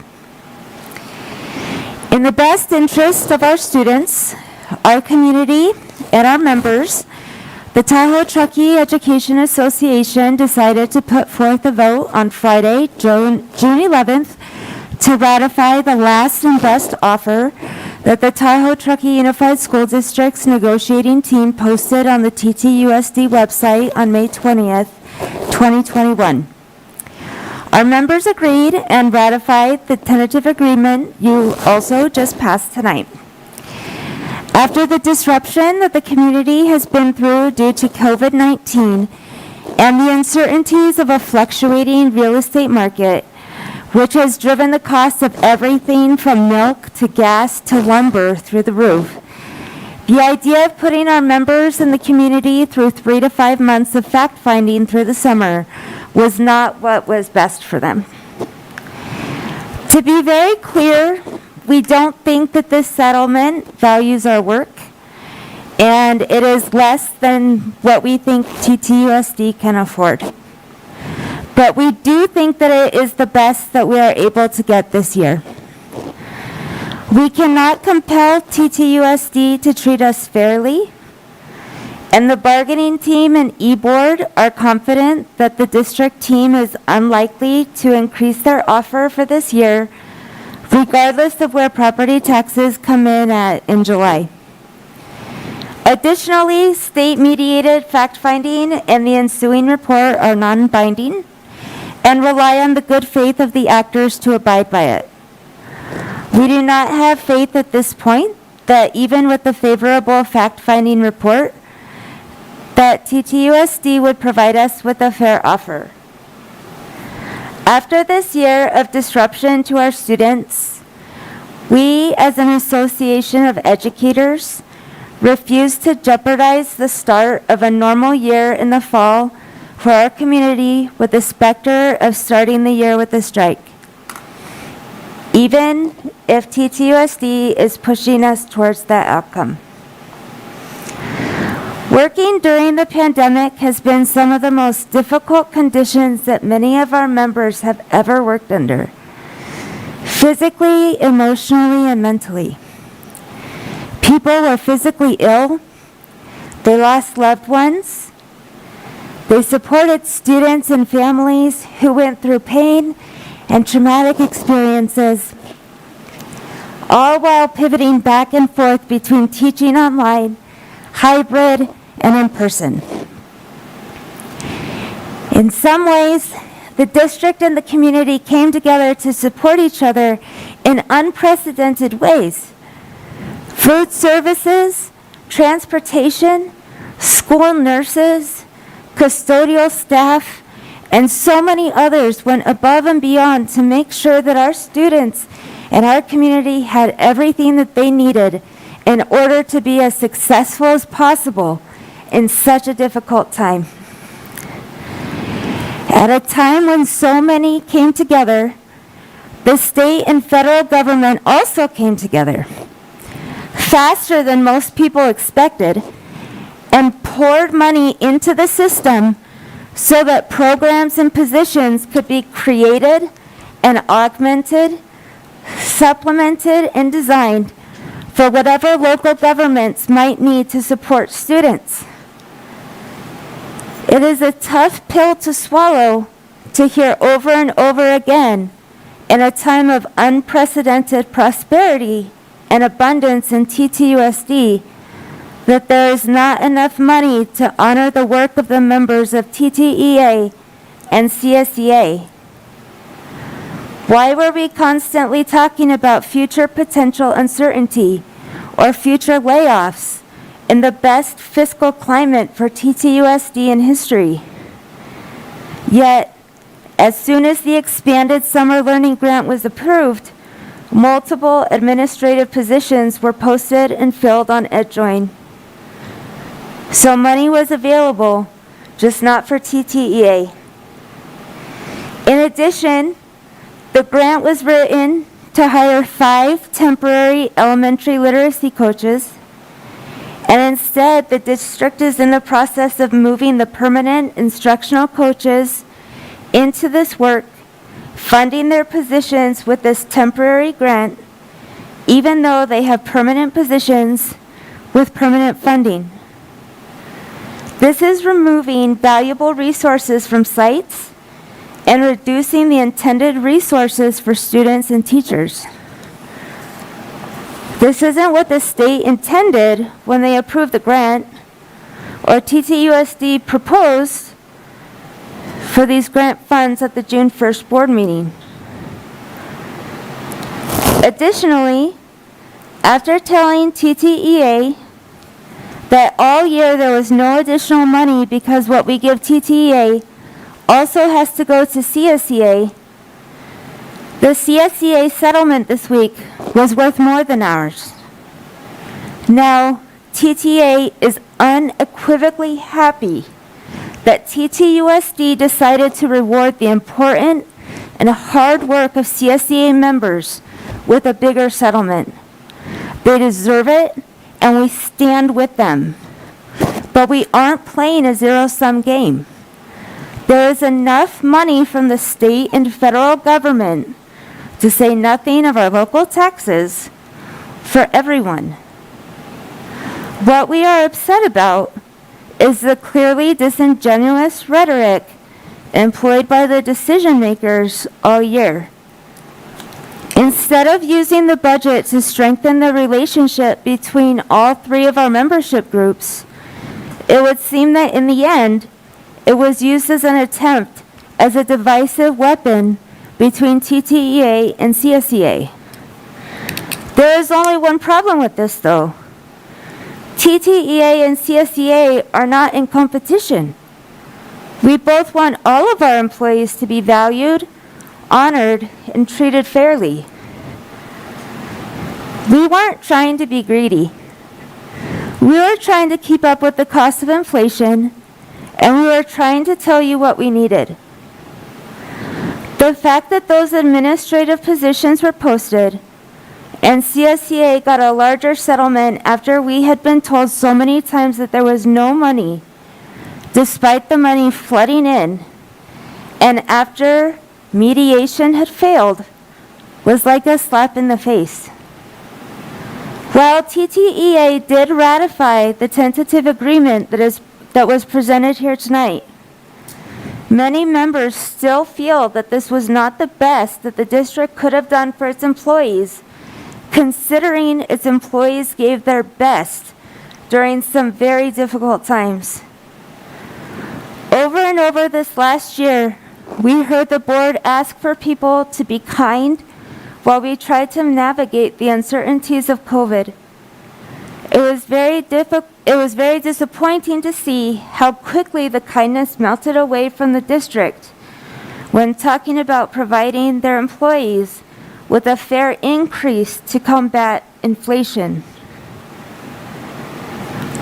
We plan to start negotiations at the earliest possible date in the fall, and we will have the exact amount of taxes that came in July 2021. We expect ongoing revenue will again set a record next year, and TTUSD cannot continue to shortchange TTEA members. We want to be very transparent. TTA is taking the high road for our community again this year, and we know our families support us. Next year, we will reject any offer that does not at least keep up with inflation and achieve parity with other basic aid districts. And if necessary, we will be willing and prepared to stand up for what we deserve.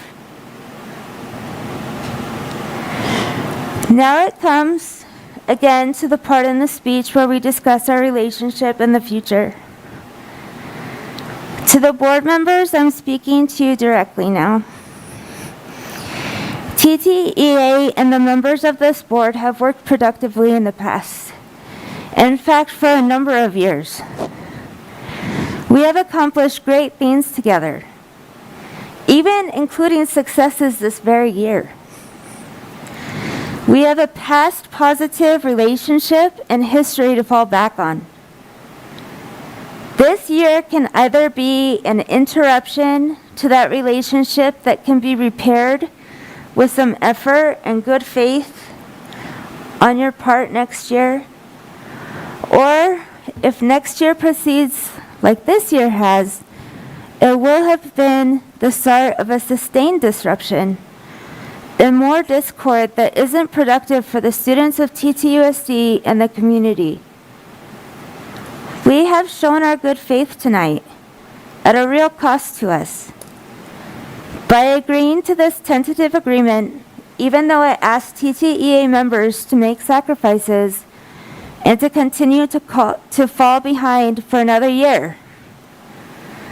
Going forward, you must exercise the oversight powers you have been vested with by the public to make sure this disruption doesn't continue. We have told you what is happening and explained our position in explicit detail throughout the year. The power rests directly with the 5 of you to make it better. The members of TTEA, the students of TTUSD, and the community as a whole are counting on you. Thank you. Thank you, Mr. Lalo.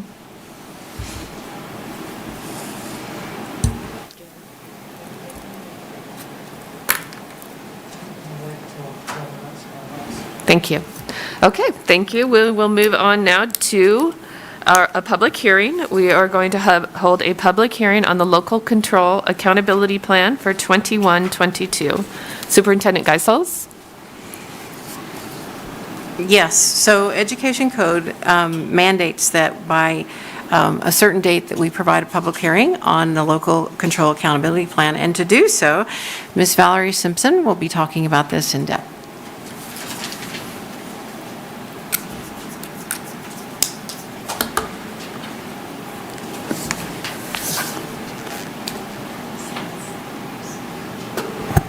The slides up there?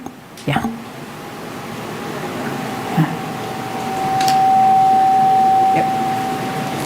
Sorry about that. Just one small detail.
Okay, good evening.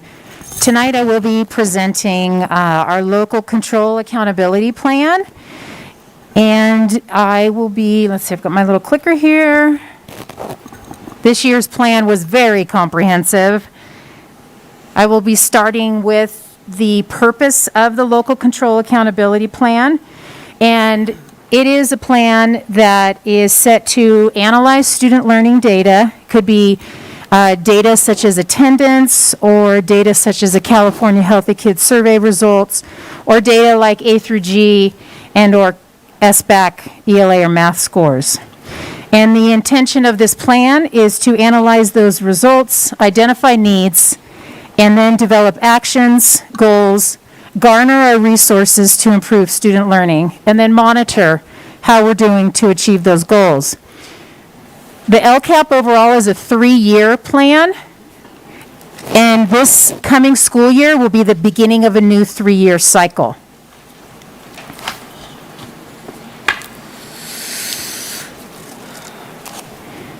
The Local Control Accountability Plan is part of the Local Control Funding Formula, fondly known as LCFF, and we are required to address these state priorities as part of the plan. So you'll see that there's a section throughout the LCAP where you check which priorities are addressed based on the different goals.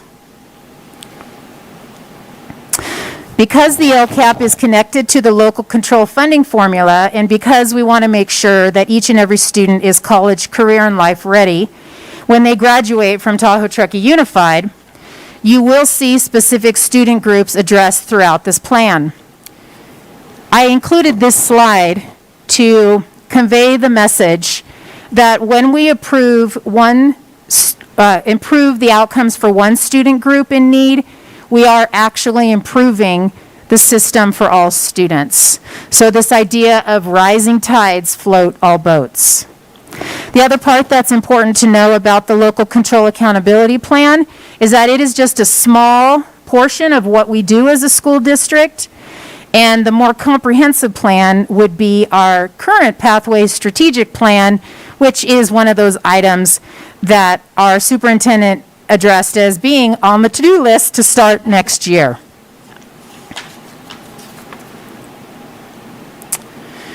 As I just spoke to on the previous slide, a main focus of the LCAP is on improving outcomes for what is called the unduplicated student group.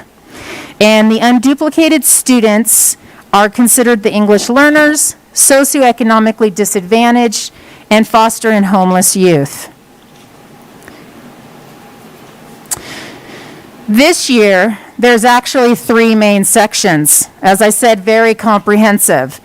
So we're actually going to be reviewing, looking back in time, 2 years to 1920, and then this past year, 2020-21, and then we're going to go into the future to find out how we're going to move forward to achieve our goals. So going back in time, 2019 to 2020, not this current year, the year before. This section here is called the annual update, and so the way the LCAP is set up is that you set goals, and then each year you go back and you look, well, how did we do? We analyze the data and determine trends, and then identify new actions or improve on what is working. So you've heard me talk about these goals before. Goal 1 is related to student learning. Talks about being successful in a globally competitive age, and then also is aligned to the Pathways goals 1 and 4. Again, these are past goals. Goal number 2 is about our adult learning. And this one is measured by making sure that we have quality learning opportunities for our students through the professional learning and support that we give our educators, both classified and certificated. And then goal number 3 has to do with a positive and caring climate. This one's always interesting because within this goal, you will also see transportation and you will also see our facilities. So when looking back to school years, or one complete school year ago, we had lots of successes, and these are just some of them. So when we go back to looking at the goals that we set and then which goals were met, we did increase our completers. We did really well with our AP pass rates and AP exam rates. So that is the number of students that passed with a 3 or higher on an advanced placement exam, and then the number of students, like how many students were taking advanced placement tests. So those are some great areas of success. This year was also very unique because on March 12th or 13th, I think, is when we closed our school buildings, and we had a 48-hour, 72-hour pivot to distance learning. And so I can't help but include all of those amazing successes that happened the second half of the year that are listed. And again, it's just some of the successes. We also had some challenges. So what was interesting with some of these data points was the big part of it, we lacked data.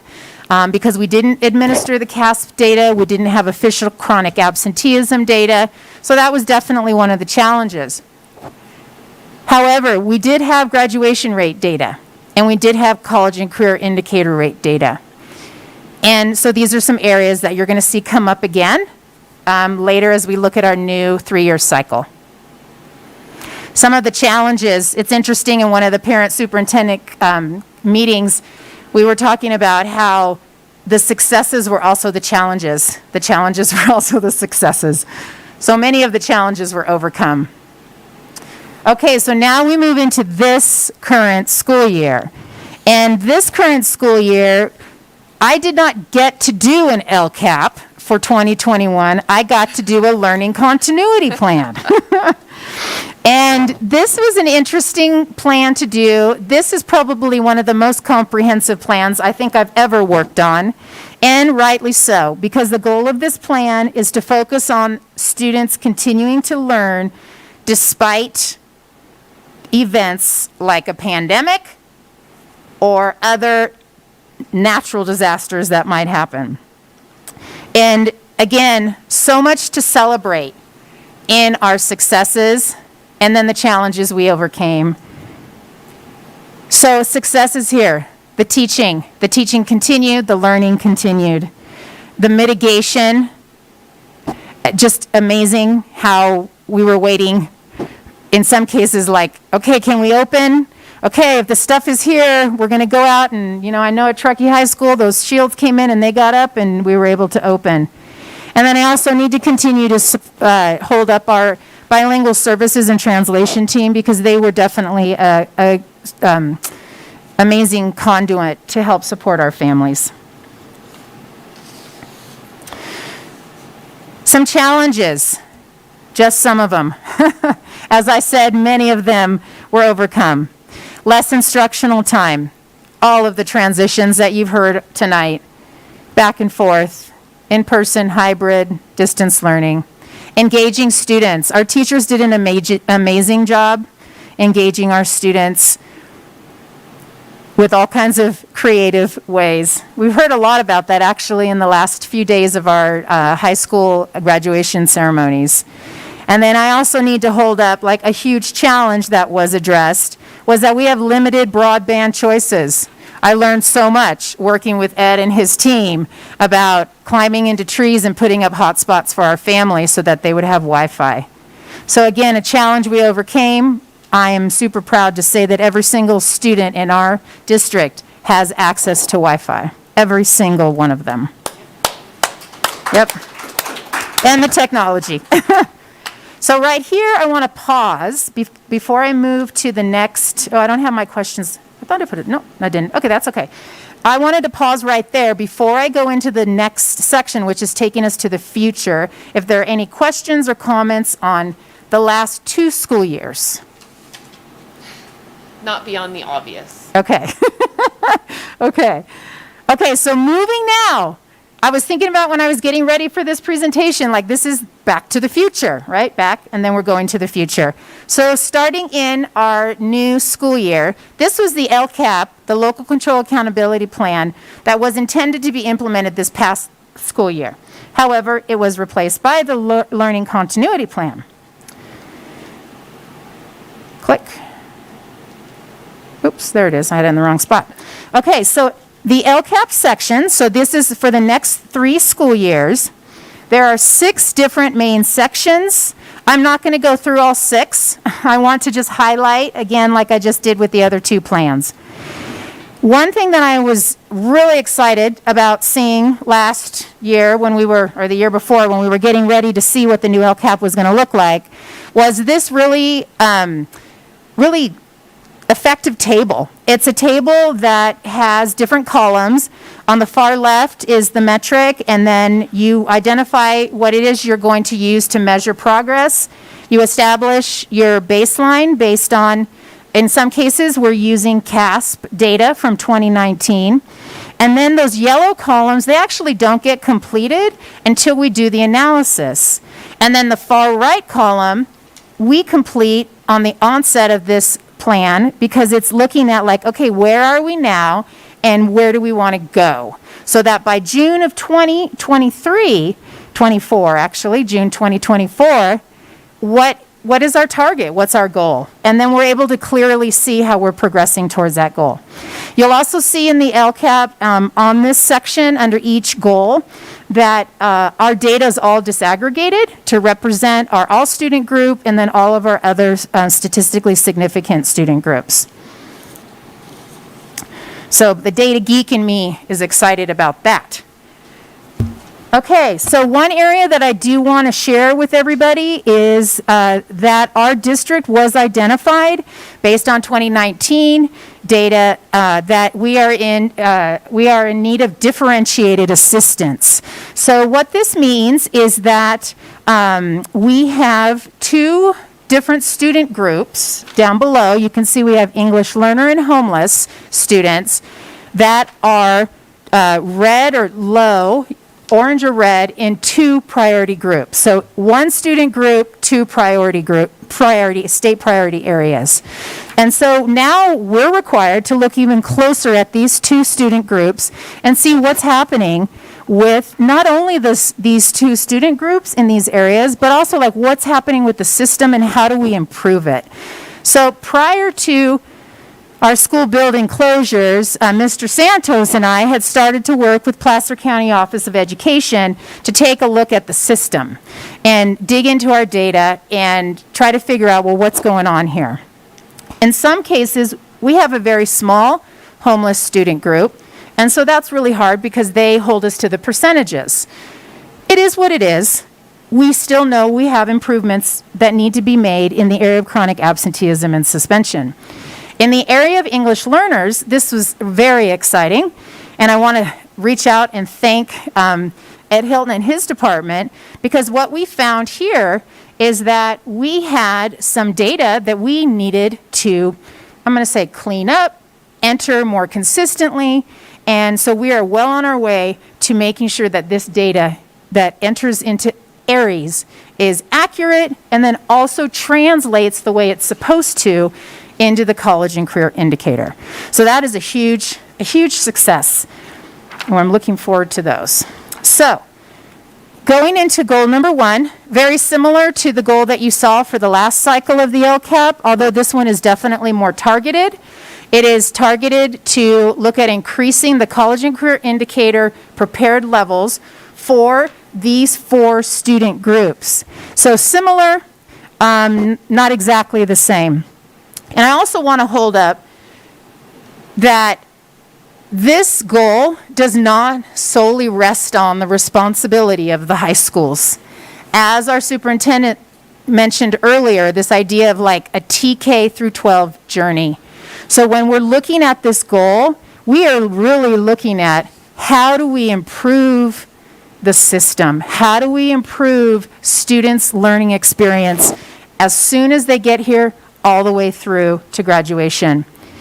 And so some of our actions in here is to extend our college and career readiness exploration opportunities more explicitly and more systematically down to our middle school students. Get them excited about what's coming. Let them know what the pathways are really all about.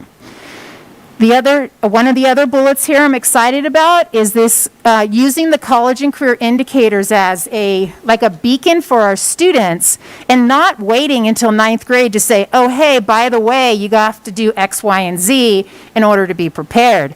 It's really about starting sooner.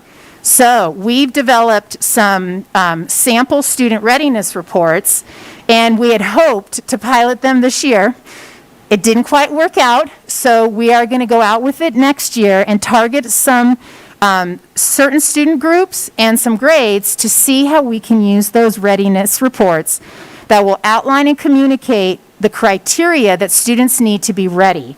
So for instance, at the 5th grade, 4th grade, what do they need to be ready when they hit middle school? Know how to organize their notebook, have a certain reading level, have good attendance. Those could be some of the criteria. And then in 6th through 8th grade, we would have readiness reports that say, okay, hey, this is what you need to be ready into 9th grade. And then our high schools already have amazing 4-year plans that they do, and they meet with each student. So at that point in 9th grade, the high school's process would take over. My dream is to have these readiness reports for our parents at TK and K, and then also at like 2nd and 3rd grade. And these readiness reports are not just for the educators and the adults and parents, they're for the students. So we can sit down and say, hey, look at how great you're doing in this area. Okay, this is an area that we're going to work on together. We set a goal, and that's the target and the goal that a student could work on for the year. Val, can I ask a question related to that? I'm over here. Yeah, I know, my eyes are like that was like the... So when you're talking about the readiness reports, Yes. and I've seen that discussed, that's like the beginnings of an ILP that we at one point discussed for every single student in the district.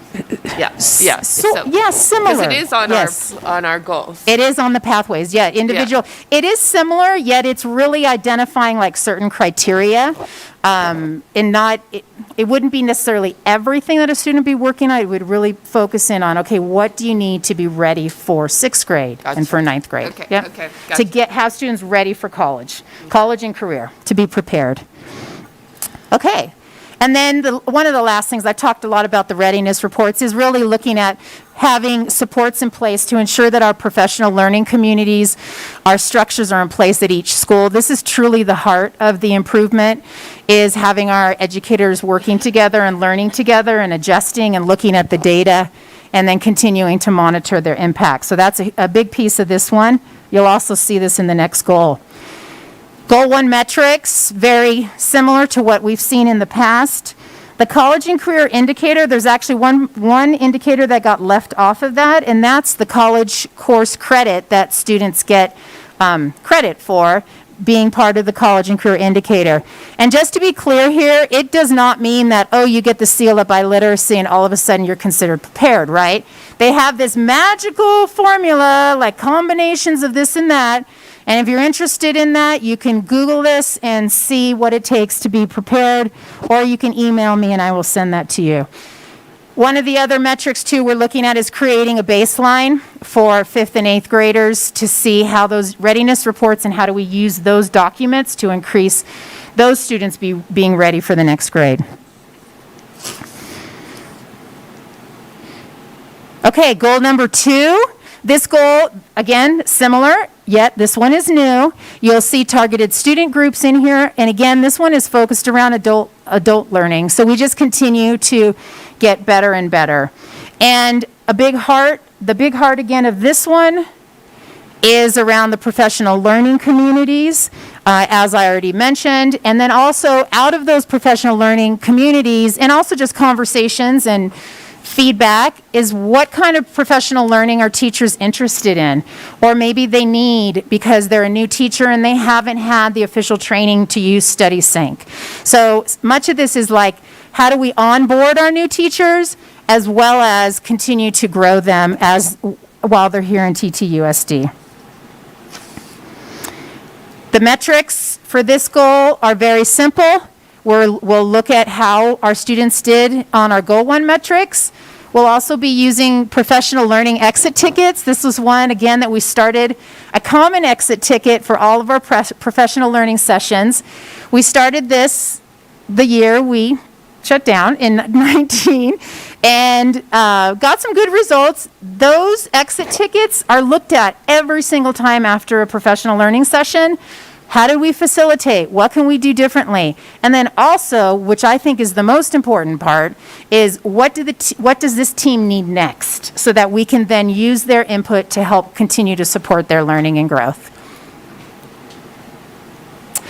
Goal number 3, along with Mr. Santos's assistance here. Goal number 3 is, again, new, but it's different. And I would say that this goal, you can see the word there, systems of support. So you've heard me say that word systems throughout this whole presentation, and that is continued through this goal because we're looking at how do we support students? How do we know that what we're doing is working? And if not, what do we need to do differently? And I'm going to just a huge shout out to our schools this year. The watch lists that we started with students that were disengaged and the amazing results that we got, students dropping off of those disengaged watch lists. And that is due to the coordinated efforts of our schools and all the support staff because they did whatever it took to get those students engaged. So that's just a great example. And they had all these crazy spreadsheets. Everybody was contributing. Oh my gosh. It was really good. The other part too I want to say to this goal is that this one, as I mentioned, is like the system, but it's also about consistency across the district so that expectations are clear. Yet, consistent, but still flexible, because we need to be flexible to meet individual student needs. How'd I do, Mr. Santos? Okay, get ready, because I might go here on the actions. Go for it. Okay, so on the actions, again, you're going to see here the transportation and facilities and our community liaisons, which continue to support our families. They've started using this year an intake form so we get a better sense of what our students and their families need. And then these 2 actions here, they also, you may have already seen them in the Expanded Learning Opportunities Grant. So these were some of the actions. You want to add anything? Yeah, no, I think this is obviously an important goal in the sense that if students aren't in a space, social, emotionally, they're not going to be in a learning space as well. So it just kind of speaks to our continual need to make sure our students are supported social, emotionally, but also making sure our staff have the tools necessary to support the students in classrooms and on campus in general. Also, I think it's a highlight that we're also looking at continuing our work with our Spanish-speaking community as well. Definitely, this goal applies to all of us in the district, including our parents. And then some of the actually, these are all the Goal 3 metrics that we have. Chronic absenteeism, it's always kind of strange for me to have middle school dropout rate. Ours continues to be 0. And I'm excited that we're going to have some California Healthy Kids Survey results this year. It's been a few years since we have administered that, so I know that we're all eager to dig in and see what we can learn from that data. And Mr. Rivera will get more into this budget overview as he presents his budget. I wanted just to put this section in here. The goal of this graph, the state really wanted to make sure that understanding the budget and how it relates to LCFF is user-friendly and easy for our parents to understand. So they have this graph that's in there. There's a lot more detail in there for those folks that are interested in that. And I know that that'll be presented at our next board meeting on June 23rd. I also want to say, too, that we work with a service that translates this entire document. And so once it gets approved and goes through the county approval and all that, we will be uploading this 100 and some odd page document up on our district website in English and Spanish. And a little sneak preview too is that you're getting the first round of our school accountability plans coming through. Yes, and that's the next one. The school accountability plans next year will also be using this document tracking service, which translates them into Spanish as well. So I'm very excited about that because it's just like almost physically impossible to try to translate those big documents. So that concludes my presentation. Any questions, comments? Board questions.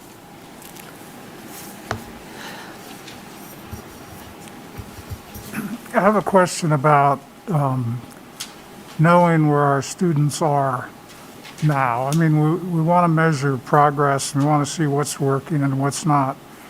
And I'm remembering back when our state standardized tests changed, and you couldn't make any sense out of it till 3 years passed and you could see a trend. And I sure hope we've overcome that problem. So I'm going to ask, do we have any standardized testing from before distance learning, after distance learning, and then going on here that we can compare? We do, well, we have our local assessments. So we have our STAR Reading, our STAR Math, and our STAR Early Literacy assessments. And that's something that we've done an amazing improvement in this year, is increasing our participation and making sure that as many students as possible are taking those assessments. And I could go on and on. I do want to say that we have crunched the numbers looking at like end of the year targets. We've disaggregated the data. We've also added something called our student growth percentile, and we made some comparisons to how did students grow the fall before we shut down to this fall. And we're able to see, and those results do indicate some losses in all but one student group. Our white student group, the student growth percentile was exactly the same. And so that's like cohort data, students with at least 2 scores for those 2 falls. So that's been very interesting to see. We have seen, in math that the drop is more than in language arts. I am eager to see the results on the CASP. I know that, we have to look at it through multiple lenses. I think that's going to be very important. Looking at it through COVID year. Looking at it through, how does it compare to the last time we took the test? And then what are we going to do about it, right? So that's a little controversial, but I am excited and I want everybody to know that we are going to be looking at it through different lenses. So when will the board see any kind of results? Well, local assessment data, the schools are finishing that up right now. So I would imagine that maybe at the beginning of August, maybe in July. I don't know what our plans are for board meetings yet in July. If it pleases the board, we can come back with a report in August, Mr. Larson, about that. We can show you our in-district assessments in August if you'd like to see that. Yeah, I'd be happy to do that. It usually takes me a couple weeks to crunch the numbers and all that. Our state testing, I've had mixed information on the deadline. I'm still trying to figure that out. We had information that our data wouldn't be official until October. So that's why our school plans are going to be a little bit later than normal this coming school year.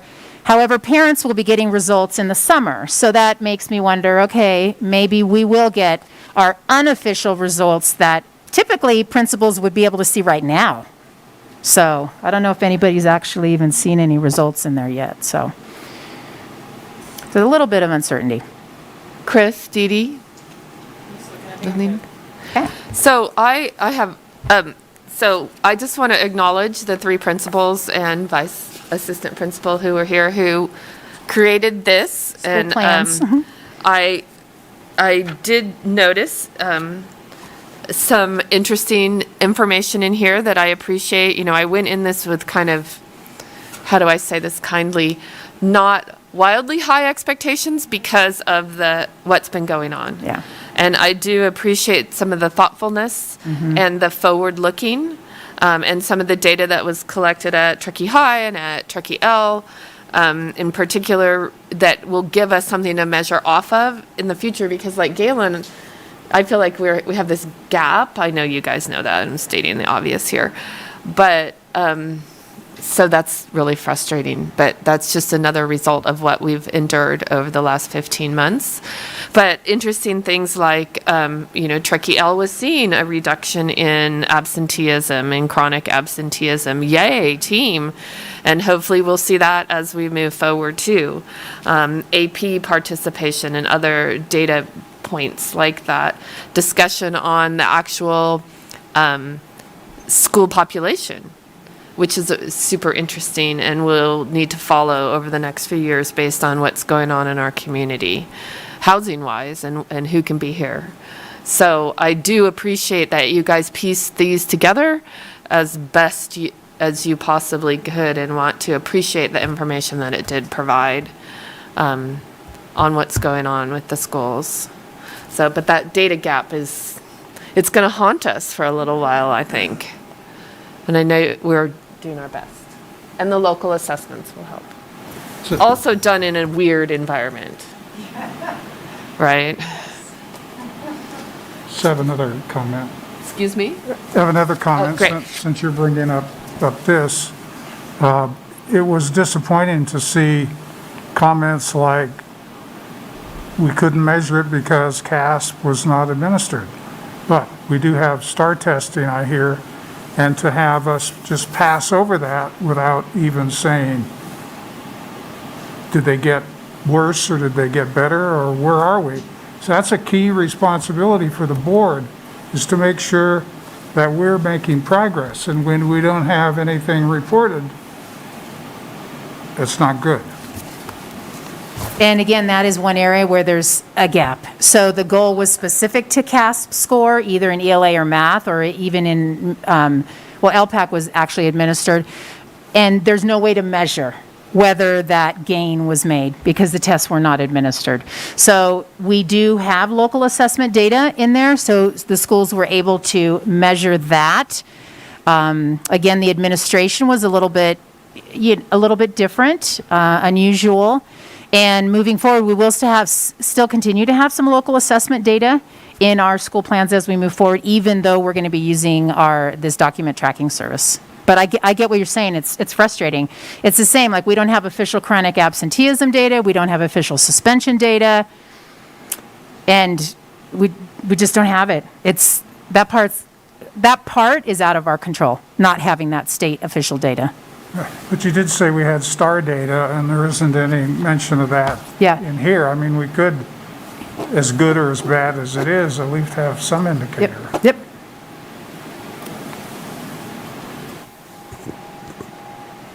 Anything else? Well, because you guys are bringing this up, Right. I don't have any questions. Thank you, Val. I was wondering if maybe we can switch the agenda just a smidge and let the principals go next, because it's almost 8 o'clock, and Mr. Rivera, you're here till the end of the meeting anyway. They're done. Would that be okay, or is there a reason why it's? So the principals were here just for any Q&A. We Oh, kind of perfect. Okay. morphed into the accountability and safety, school safety plans. We still have 17.2 to do, the public hearing on the 21-22 proposed budget. Yeah. So Okay. it's up to the board if you would like to I mean, it seems follow like a the agenda as natural- is, or. Right. I would like to. And one of the things that I did not do was actually officially open a public hearing related to the LCAP. So I will do that now. So I'll go ahead and open the public hearing and take any public comments on the LCAP. Seeing none, I'll close the public hearing. Thank you. So Chris, you're okay with that? So we hadn't planned on having like we used to? Yeah, okay. They're on the agenda, their schools are on the agenda, so. Yep. Okay, so thank you for all of that work. And I'm looking forward to the data. Not as much as Galen, but I still am. And then we need to hold a public hearing on our budget. So I'm going to move on to 17.2, which is simply taking input on our budget. Superintendent Geisels? Yes. Mr. Todd Rivera will lead us through this public hearing. So Todd, if you want to go ahead and get started. Sure, thank you. So this is, again, education code requirement that states that we need to hold a public hearing for both our LCAP and our proposed budget prior to the board adopting those items. The rules also say that we cannot hold the public hearing on the same day as adoption. So we'll be bringing this back on June 23rd for formal adoption. And at that time, I will actually present the budget, and you'll have everything updated this Friday on the ESB on the board agenda, which will include a budget narrative as well. Okay, so at this time, I'll open the public hearing on the 21-22 TTUSD budget. Do we have any public input? Seeing none, I will close the public hearing. Thank you, Todd, and we'll look forward to next week, because we have a weird gap, seeing the budget. So thank you very much.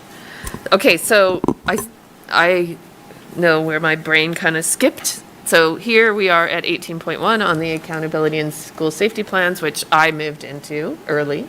Well, technically, the LCAP drives the site plans, so you weren't really that off. So we have 3 schools this evening: Kings Beach Elementary, Truckee Elementary, Truckee High School Elementary. We have their site administrators, Ms. Logan Maloney, Ms. Sarah Colburn, Mr. Kyle Mohagan, and we have Ms. Sarah DePrinzio as the assistant principal. So they're here for any questions that the board might have regarding their school site plans, their school accountability and school safety plans. Ms. Simpson, is there anything else we need to add in that respect? So I kind of already did mine, sorry. Galen? Dee Dee? Chris? It's not so much a question as it was an aha moment. I just remember a couple of years back, Truckee Elementary talking about, the makeup of your schools and just the socioeconomic disadvantaged population and, families that need extra support. And then reading through Truckee High, Miss Maloney, you also put on there about your, the same population continuing to increase, and I feel like there's a gap there with my knowledge of ACMS, because I will admit that I read this, and now I'm going to read the other one for next week. So I'm interested to see what their comments are, but just, I feel like Truckee High, having gone through, both schools really, but Truckee High having gone through the the superficial, right, the building improvements and the beautifying of the campus, and then with all of your offerings, and then Val, you mentioning about, getting the kids excited about what's next. Gosh, I'm sorry, I'm still not used to it. We're almost done with this, and I'm just still not used to it. I don't want to lose my train of thought, but just the importance of communicating to the middle schoolers, all of them really, but speaking specifically to the socioeconomic disadvantaged families. That mindset of, this sounds so superficial, but if it looks good, then you feel better and you're more excited about your academics, right? So you guys have a very unique opportunity, and just sharing the offerings that the high school offers are just beyond amazing, and then to welcome them into a very academic, scholarly kind of environment and fun between the campus and leadership and teachers. And I don't know why, when I read that, it's just like, gosh, it's just such a, should have read the middle school though, I'm sorry, just to see if that's a gap, but I'm really excited. And when you said that is when my notes kind of connected with what you said. This is a great opportunity, and I don't know if Truckee does this, but I know at the Lakeside the kids get shown the next campus and they walk through, and it's that excitement of ownership and being excited about learning hands-on at your campus specifically. It's just really great, and I hope that we see kind of a, not a shift, but an improvement or something notable, noticeable that just clicks. Just today, even at Sierra High's graduation, just, when you pour belief into someone and then they start believing in themselves, well, I feel like the high school's kind of a trifecta. You get the academics, you get the environment, you get the physical environment, which for some of the kids in that population, having translated in some of those homes, it's like day and night. It's like going from their daily home going to the White House. You know what I mean? And so that's just, I think, will make them feel so good about learning and so important. And I'm just excited to see that evolution. There's a great opportunity with the new campuses. And I want to add too, because I just spoke with Ms. Focek yesterday about it, and I know that this was something that Truckee was like in the works before COVID, was having that senior walk, so that the seniors would come over in their caps and gowns and walk through the hallways, so that I can just see it. It's just like, just those little things that sets a vision for the future. So. All right, thank you.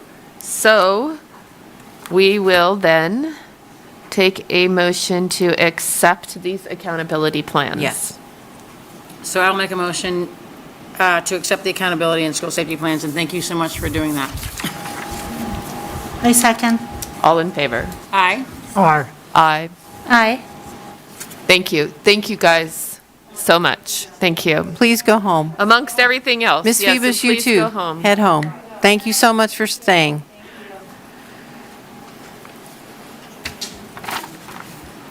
Okay, we have two personnel items, the first of which is the job description for the Curriculum Instruction and Assessment Coordinator. Thank you. I actually couldn't have much planned a better meeting to be able to have framed this job description and the next one that I'm bringing to you. One of the things I want to remind all of us and what we've been looking at is that our second belief really is a culture of accountability shall drive excellence and promote the district vision of teaching and learning.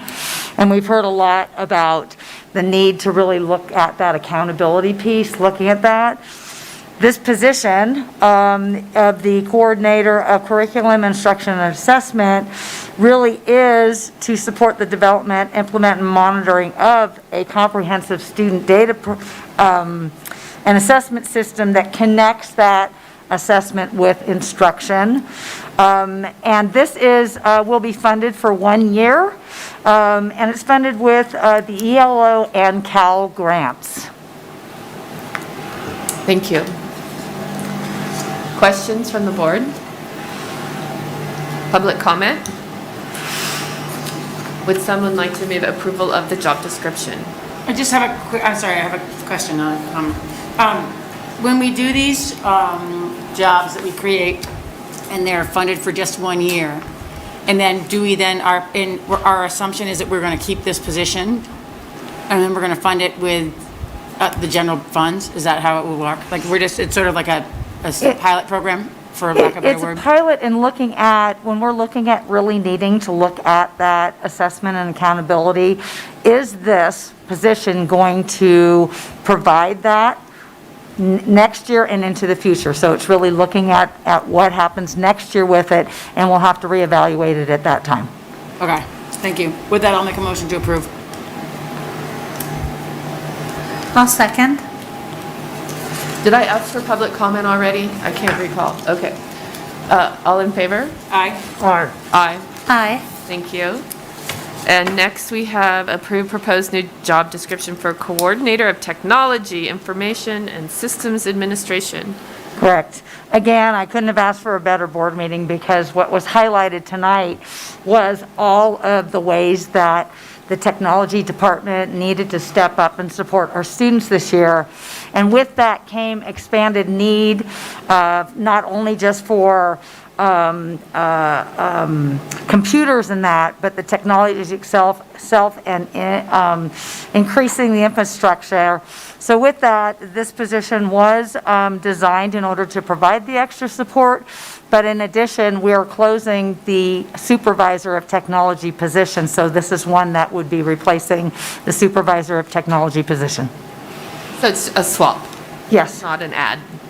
Thank you for that clarification. Board questions? Public comment? Would someone like to make a motion? I'll make a motion to approve the job description. I'll second. All in favor? Aye. Aye. Aye. Aye. Thank you. Okay, lastly, on business items is approving the 21-22 agreement between the district and CELS.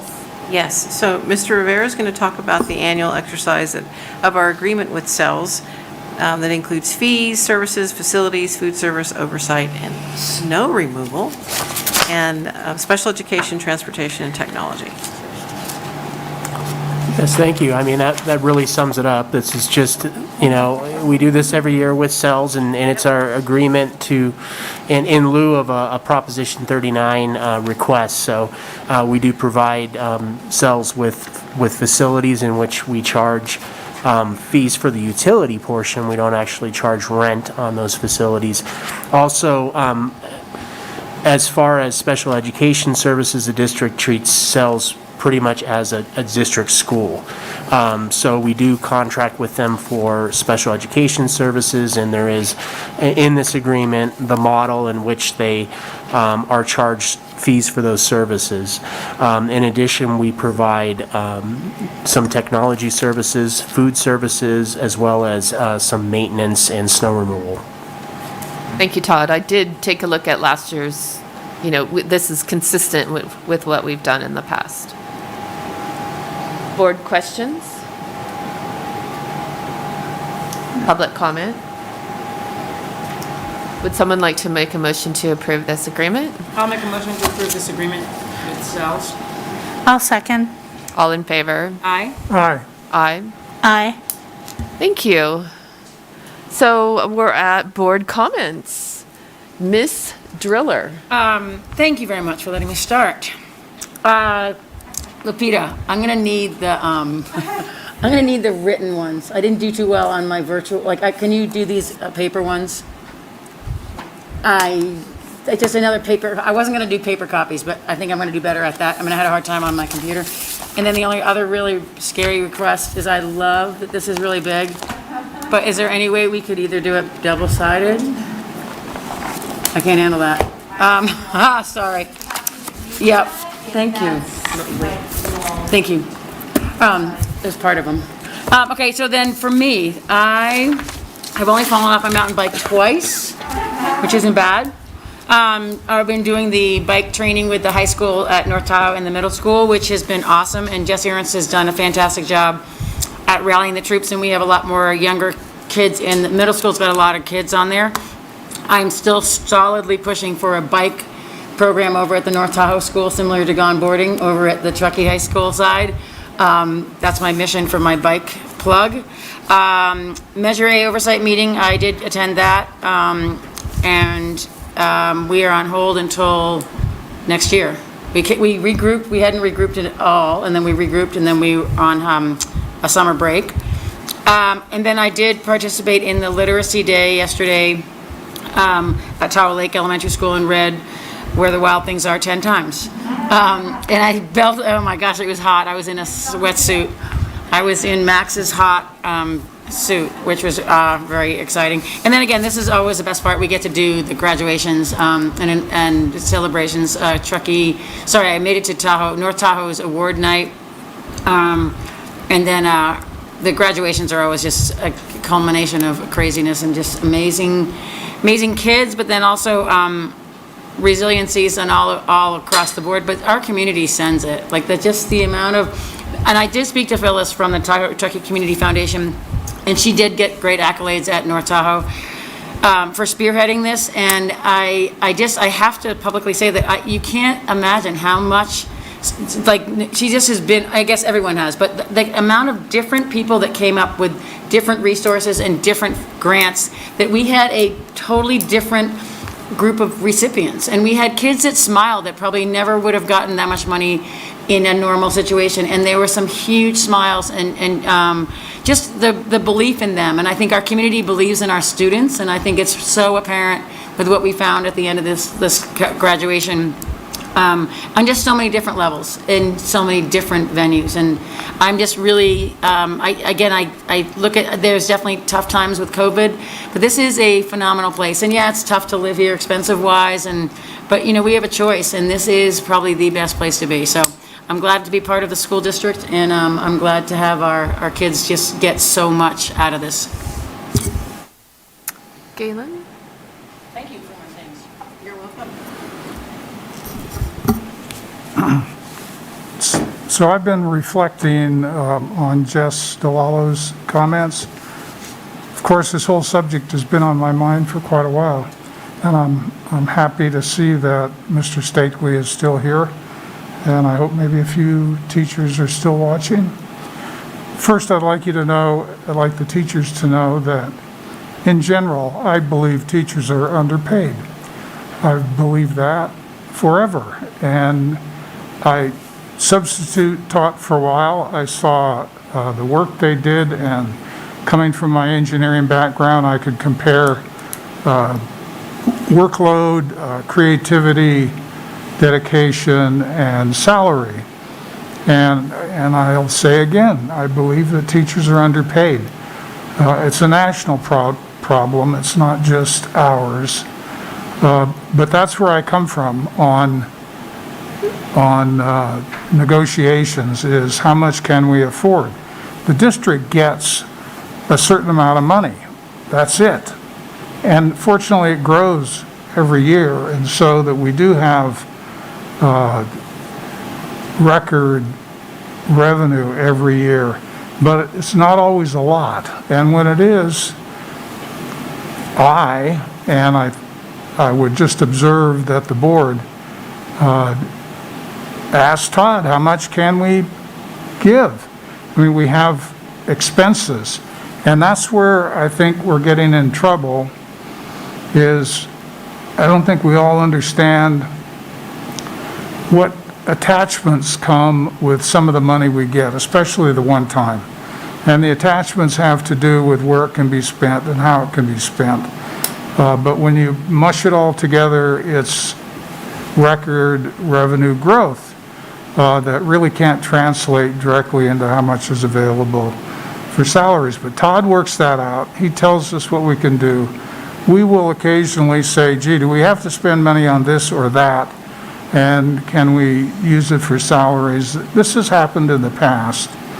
But that's where we're coming from. So we need to work on not trying to beat the board up or the district up on how to get more, because that means coming from somewhere else, some other group. With it, we have a fixed amount of pie each year. I want more would mean it comes from, well, let's get rid of some people, or let's not buy a bus. And some of those, are negotiable. I mean, we can talk about that. But the point is, purple shirts, long comment sessions at board meetings, they don't increase that revenue at all. And so what can we do? We end up with a lot of hard feelings, which is not good for our students. More than 3 years ago, we got on the board here about 11 years ago, and relationships were not very good, but we managed to turn those around. And it felt like the district was all pulling in the same direction, and it felt great. And now it's like, gosh, it doesn't feel great. And if that was the goal, it worked. Nevertheless, when we get our revenue pile again, I'll be lobbying for how much is possible. How can we make this? But it's not going to be enough. That's the problem. So I've been racking my brain as to, well, is it possible to do anything about that? And I'm still thinking, but what the teachers need to realize is we have to be feeling positive towards them to come up with ideas. And I do, I still do. And so you've got my word that I'll work as hard as I can. Thank you, Galen. Chris? I attended Truckee High and Sierra High School graduations this week. As always, very proud of our students, very proud of our teachers and the other adults at the sites that support them. I'm looking forward to 8th grade promotion tomorrow. I'll be attending at North Tahoe School. And Superintendent, thank you for your update, because you also touched on things that were, things you've been pondering and thinking about, and I'm glad that you were given the time to put it out there and communicate with other staff, district staff and teachers. And thank you for your apology. That's a big deal around here, because our culture is to acknowledge, nominate, reward, support. So thank you for your apology. I know that sometimes that's hard to do, especially with the year you've had. And I look forward to, support you in the real first year experience that you're looking forward to next year. I'm just looking forward to the summer, to regrouping, to resetting, and to figure out how to better serve our students and our teachers and our classified staff. Thank you. Thanks, Chris. Yeah, I just want to emphasize that we're here only for one thing, and that's to provide an amazing education for the kids of the Tahoe Truckee Unified School District. And 11 years ago, that's why we got on this board, and that's what we'll continue to do. We're not here for any personal gain. We certainly don't get bonuses for amassing money for the school district. Our job is to expend our resources in record amounts in order to provide the best possible educational support, social emotional supports that we can for TTUSD. So it's been pretty personalized, and it's been pretty poisonous, and I really would like to reset, Chris, because we have no reason to save money. We have no reason to accumulate money. We only exist to educate our kids. And I appreciate kind of reminding us everything that we did do this year. And it culminated in graduations and promotion ceremonies. And I personally had a high school daughter graduate, and I had a son graduate from college this last weekend. And as usual, the Sabathon at Sierra High School and the inspiration those kids provide to all of us. And it really kind of makes us check our expectations at the door and realize exactly how lucky we all are. And so every year that message is reiterated for me when I go, in particular, to that graduation. So I just want to acknowledge this team. Let's see, school will be over the next time we meet, right? And let's never do it again, okay? Can we make a deal on that? Let's never do it again. Oh, yeah. Yeah, thank you. All right, Galen? Yeah, I left my typewritten notes at home, so I've been freewheeling here. But I wanted to recognize Carmen, our new superintendent. I mean, she volunteered to meet with each of us every other week if we wanted to. And wow, I took her up on that. And I feel more informed now about everything than I ever have in my earlier 10 years. And I have supreme confidence in her ability, just watching the action that happens. I mean, problems come up, problems get solved. Problems get input, decisions get made. There's not much wishy-washy stuff at all. And so I just want to let you know that I have all kinds of confidence, and I appreciate you weathering this COVID thing. That's just unbelievable. Thank you. We adjourn to a week from today. Thank you.